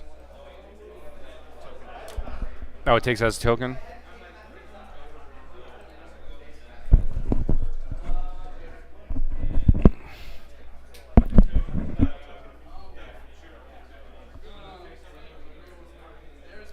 Checking ranges. We had a bump there on the Blue CR90. Now we were talking about the TRC 90. Remember, the Liberty hasn't shot yet. Right. Side to side. There's three hits with the TRC. Can't quite tell what we spent there. We thinking about what we're spending? I think you might take it. Try to maintain your your tokens. Yeah, I think he's taking it. No hull damage. Yeah. All right, so there are no side shields on that assault frigate. 2 up on the front, 2 on the back. So he's really preserving his redirect for next round. Flacking out the front, going after some of these fighters. You know that CR90, is worried about getting blown up as well. That's something to consider.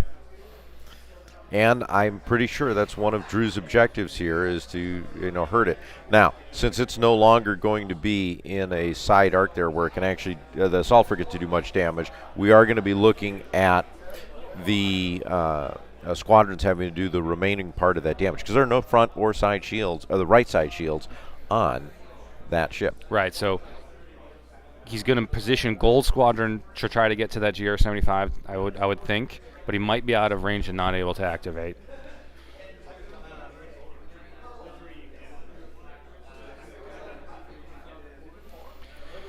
All right, here comes the boom.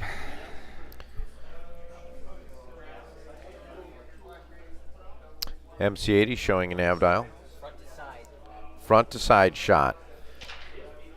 We've got two accuracies and a hit. Kaken and Sholem. 2 hits. Not great. Not great. Confire.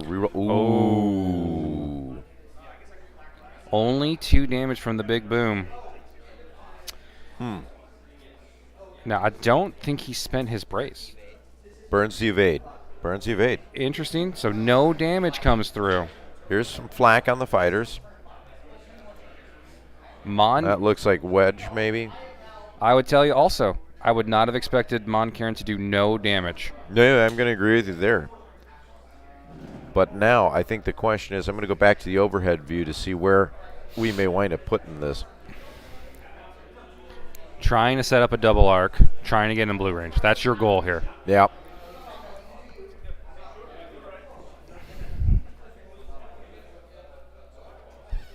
Probably try and ram here.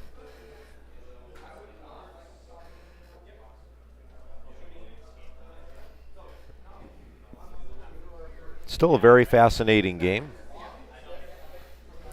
Couple spectators watching on as some of the other games are finishing. We're about an hour and a half into this round. Actually, about an hour and a half into this round, a little bit more. So we will definitely get to the conclusion of this game with all 6 rounds. Oh, yep. Again, as a reminder, 4 worlds this year. We are imposing, not we, Ion Radio, but the judges. There is an imposed 2-hour limit where it ends another round.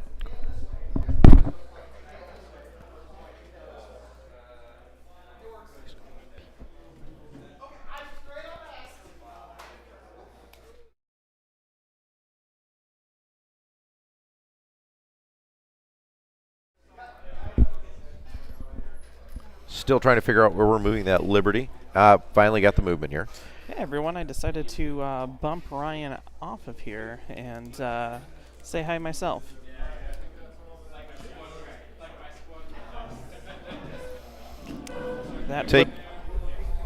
Really taking a look at where things land here. I'm going to go back to a different view.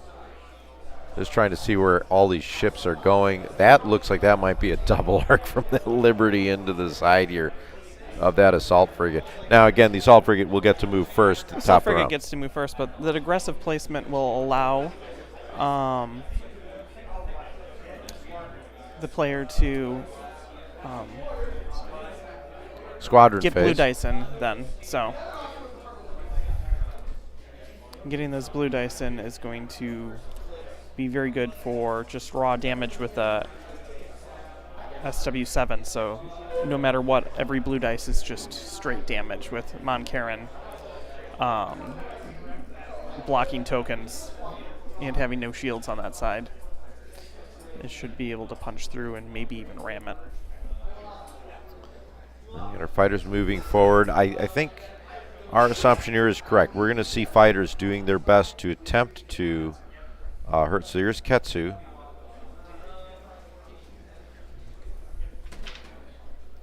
And we've got one hit. I don't think Ketsu's got bomber. Oh, no, it does. So 2 hits going in to the CR90. Okay.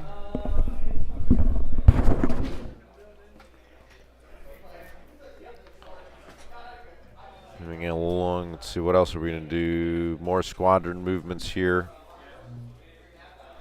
Turn, let's adjust our angle here. Nothing there, okay.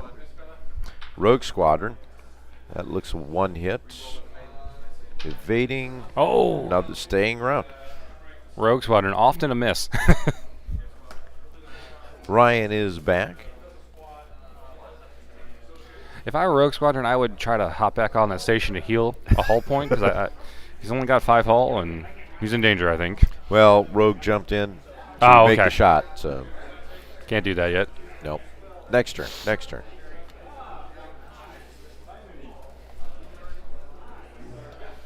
Now I think we're starting to move squadrons. Oh, those are Alessio squadrons. Really measuring out what we can do here. This might be a good angle to look at things. Yeah, you can see. Most of everything here that matters right now. Right.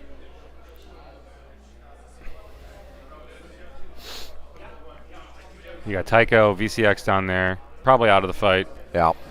Maybe they will try to do some bombing damage on that assault frigate. Either that or If just they need keep to them finish. out of range and don't worry about it at all. A lot going on here. There's our Incom Corporation X-Wings. They're sponsoring today's match. It was a shame to turn down the Carillion Shipyards sponsorship. Yep. We're going to go into round 6. Now, Drew does have a rear double arc Yes. on that Corvette. Something to think about. Might be able to pump some more damage in that Corvette. And it does look like a double arc there too, doesn't it?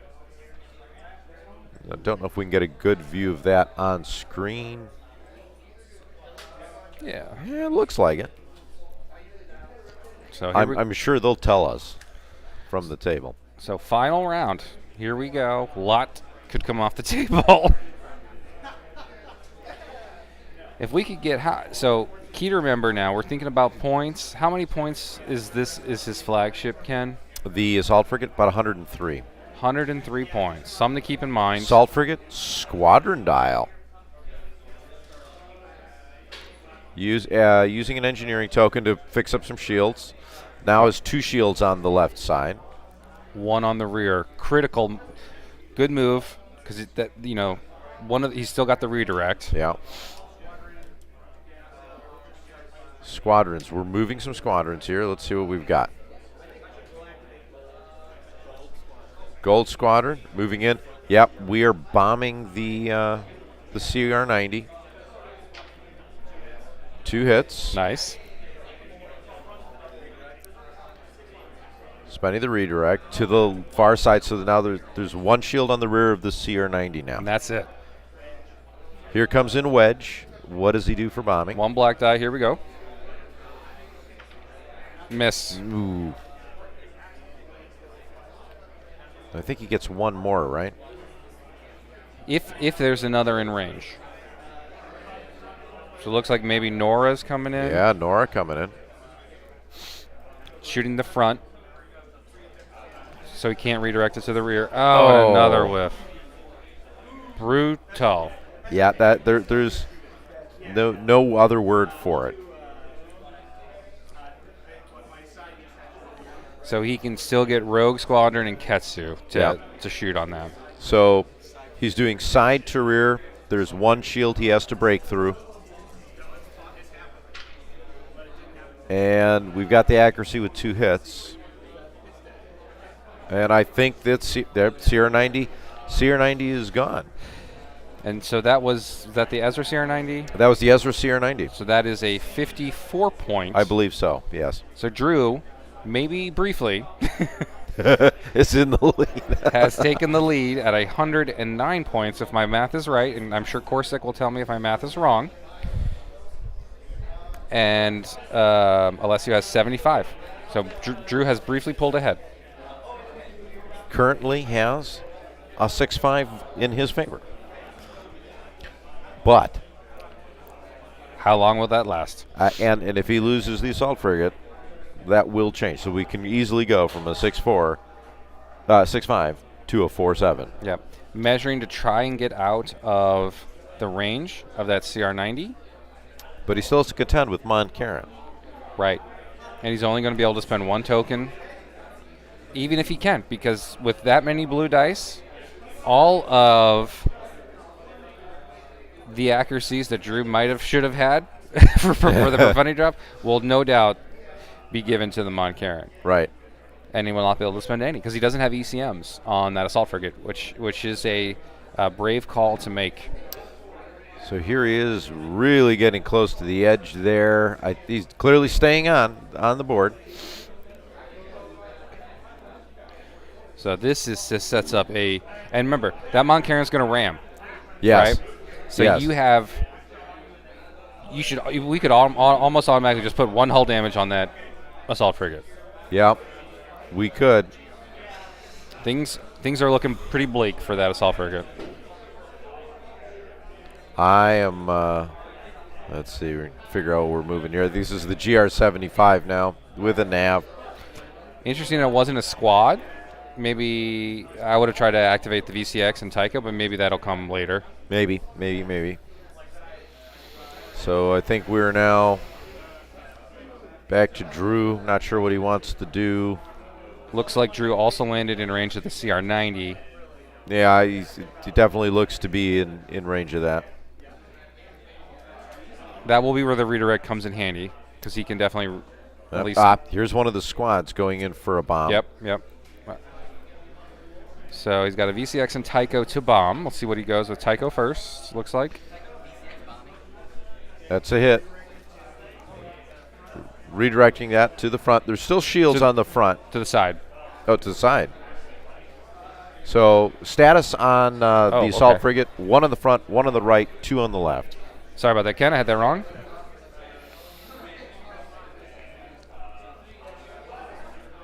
Two on the rear, in case anyone's wondering, in terms of what's left on the assault frigate.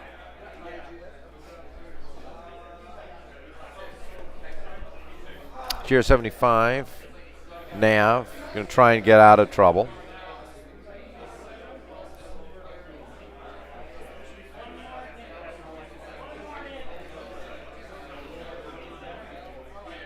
Lands, we're okay. So Drew just asked, this is round 6, right? Because he'd be going off the board later. TRC 90, we've got a Confire. You're going to throw 2 reds here. Now, he can, use his tokens. There's blank and a hit. So he's going to double it.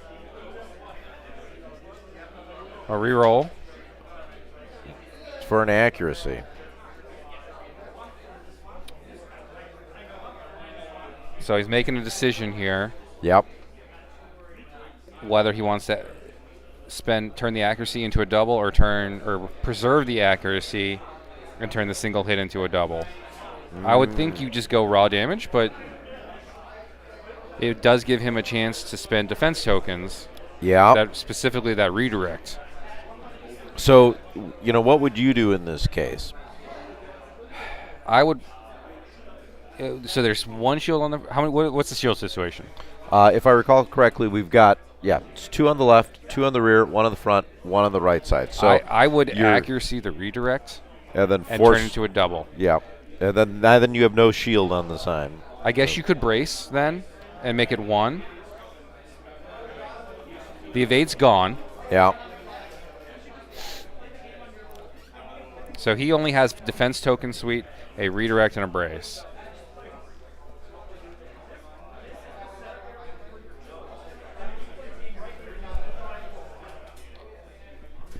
I don't think Alessio's made his decision yet. Doing some calculations in his head. You can't really go wrong with raw damage of 3, because then you have to brace it anyway, and you get to redirect, but it all goes to shields. Yeah. That's pretty much what happened. I think it winds up being about the same. Again. Well, but then you're spending defense tokens, because you're going to do a brace and a redirect. Well, he's only going to spend defense tokens one more time with the big hit. Equally true. Even if he gets to, I guess. Okay, so he went for the raw damage. The Montcairn does have XI7s. That is correct. So he's got to. So he's going to brace it, redirect 2. Yeah. So he's got 2 red tokens now for sure.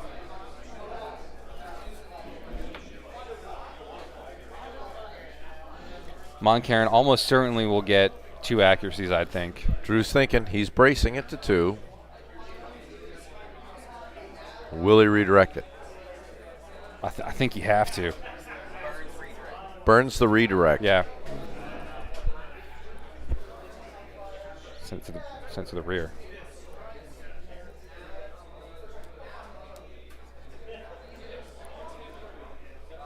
So I think he sent that to the rear, right, Ken? No, that went to the front. That went to the front. Okay, because I guess because he could shoot the rear. So, Ryan, we've got no shields in the front, 1 on the left, 2 in the rear, no redirects left. But I think that Liberty now with the XI7s, with the the SW7s. Yeah, he needs 1 accuracy. MC80 with a con fire. Oh boy. I think this might be the end of the front to side. This might be the end of the assault. 1 shield. Not a great roll. I'm going to actually just bring this entire thing up so we could see just the dice action. 1, 2, 3, 4, 5, 6. That's 7. what he needs because he can ram. I think that's it. We'll see. See what we do. There's 6 haul on the. What does he decide to do? He still has a con fire.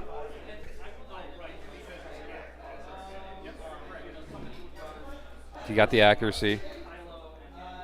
And there goes the assault frigate. 103 points for Alessio.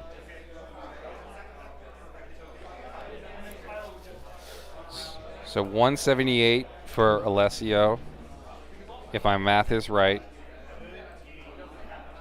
109. So I think a 69 MOV. That nice. Sounds about right. So 7-4. 7-4. Game is not over yet. They still have a few ships to move, but I think at this point they're pretty much calling it because everything's going to stay on the table. I don't think anything else can be destroyed. Calling it. Yep. We're going to wait for official confirmation of the scores.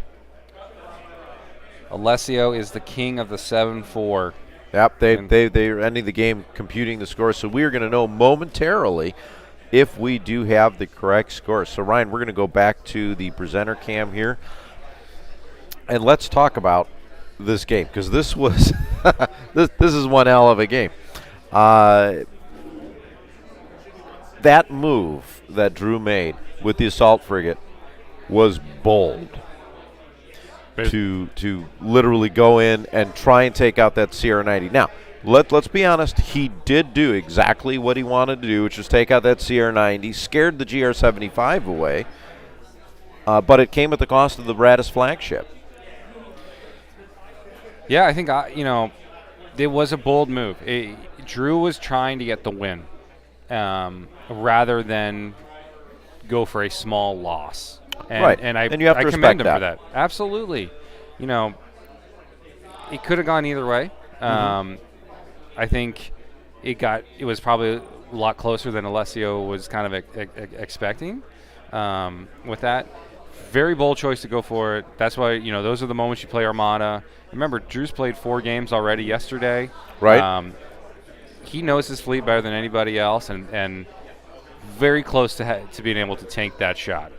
No, I agree. And there was a couple things here that I think played a key role into Alessio doing well. First of all, he swung around the TRC 90s along with that Liberty and made a bold move. Engine techs on the Liberty also helped. Yep. All right, so my math was wrong by 178 to 108, which is a 70 MOV. So a 7-4 there in favor of Alessio. That is the only score that we are able to report at this time, because until all players are done with the round, we can't go into the other scores. This goes into a number of different things, and I'm going to address this now just because this has come up in chat over the last 2 days. So because we're broadcasting and the round is not over, first of all, although we have access to more information than everyone else does, we don't want to allow anyone an opportunity to find that, oh, hey, we have a score, I only need to score 7 points or 8 points instead of go for a 10. So until all the round is over, we won't disclose any of the scores. So we're only going to predominantly talk about this game that we're broadcasting. But still an exciting game, and one that I know I'm going to go back and rewatch because, like I said, this is the kind of bold, I'm going to call it Ken move, to go for that win instead of, taking it safe and going for the 6-5. Now, at the end of the day, it's one tournament point. Will that cost Drew a move into round 8 or into day 3? I don't know. We're going to find out because this is tough competition. Yeah, but I would think 1 point shouldn't, but you never know. Yeah, I mean, it's going to be close, but you're still in it with a 4. There's no doubt. You're still in it with a 3. You're still in it with a 2. 1, maybe not. But with a 4, you're definitely still in it. You got 3 more turns. Anything with the right matchup. And look, Raddus can get the right matchup. Right. You need, if he gets a fleet with like 2 combat ships, now we're talking. Right. If he gets that SSD, that I think there might be an SSD in the field. I think one made it. Yeah, I think if one he gets did. matched up with the SSD, now you're talking. Agreed. And so with if he gets a CR90 Swarm, that might be tough to make up points. But just True. wait. Drew is very much still in the ball game. Oh yeah. And You've got 3 more rounds, like you said. I mean, Drew could potentially get 34 points. Right. You if know? everything goes perfectly well. well. Now, will that happen? Probably not. But you never know. I mean, you can get a 10-1 with a Raddus fleet. Right. So I guess we'll have to wait and see exactly how that works out. But again, interesting game, fascinating. I love the look from here of our players that were kind of laughing and smiling. And I know when Drew was making a decision, do I turn left, do I turn right, as soon as he committed to turning in, he had this big grin on his face like, yeah, I'm going to go for it. And that's what it's for. I mean, if it would have worked, he would have looked brilliant. Oh, right? we'd be talking a different story, or if he would have been able to get those accuracies and taken out one of those transports, again, that would have made all the difference in the world. And then there would also be a 75-point difference. So if he would have taken out that GR75, Alessio would have had 75 points less because it would have been an equal on the victory tokens. Yeah, I mean, that GR75 was whiffing on that was critical because he could have gotten, a 5-6 loss instead of 6 because we're only a 70 MOV. Right. So I'm going to be curious to see to rewatch this game. Moving on, but as we are getting close to the end of this broadcast, we will be back in about 15-20 minutes for round 2 of day 2 here at AdeptiCon. So I'm going to do a final recap here We have Alessio winning the game with 178 points to 108 for Drew, ending in a 7-4 tournament point victory. And, of course, on behalf of the entire Ion Radio crew, which includes Adrian and Garrett hanging out by this table side, John on chat, and there's his hand, and Ryan, who was able to join us today in the booth and will be here all day to help us out. I'm Ken saying so long from the Hyatt Regency Hotel here in Schaumburg, where you've been watching the 2024 Star Wars Armada World Championship at AdeptiCon.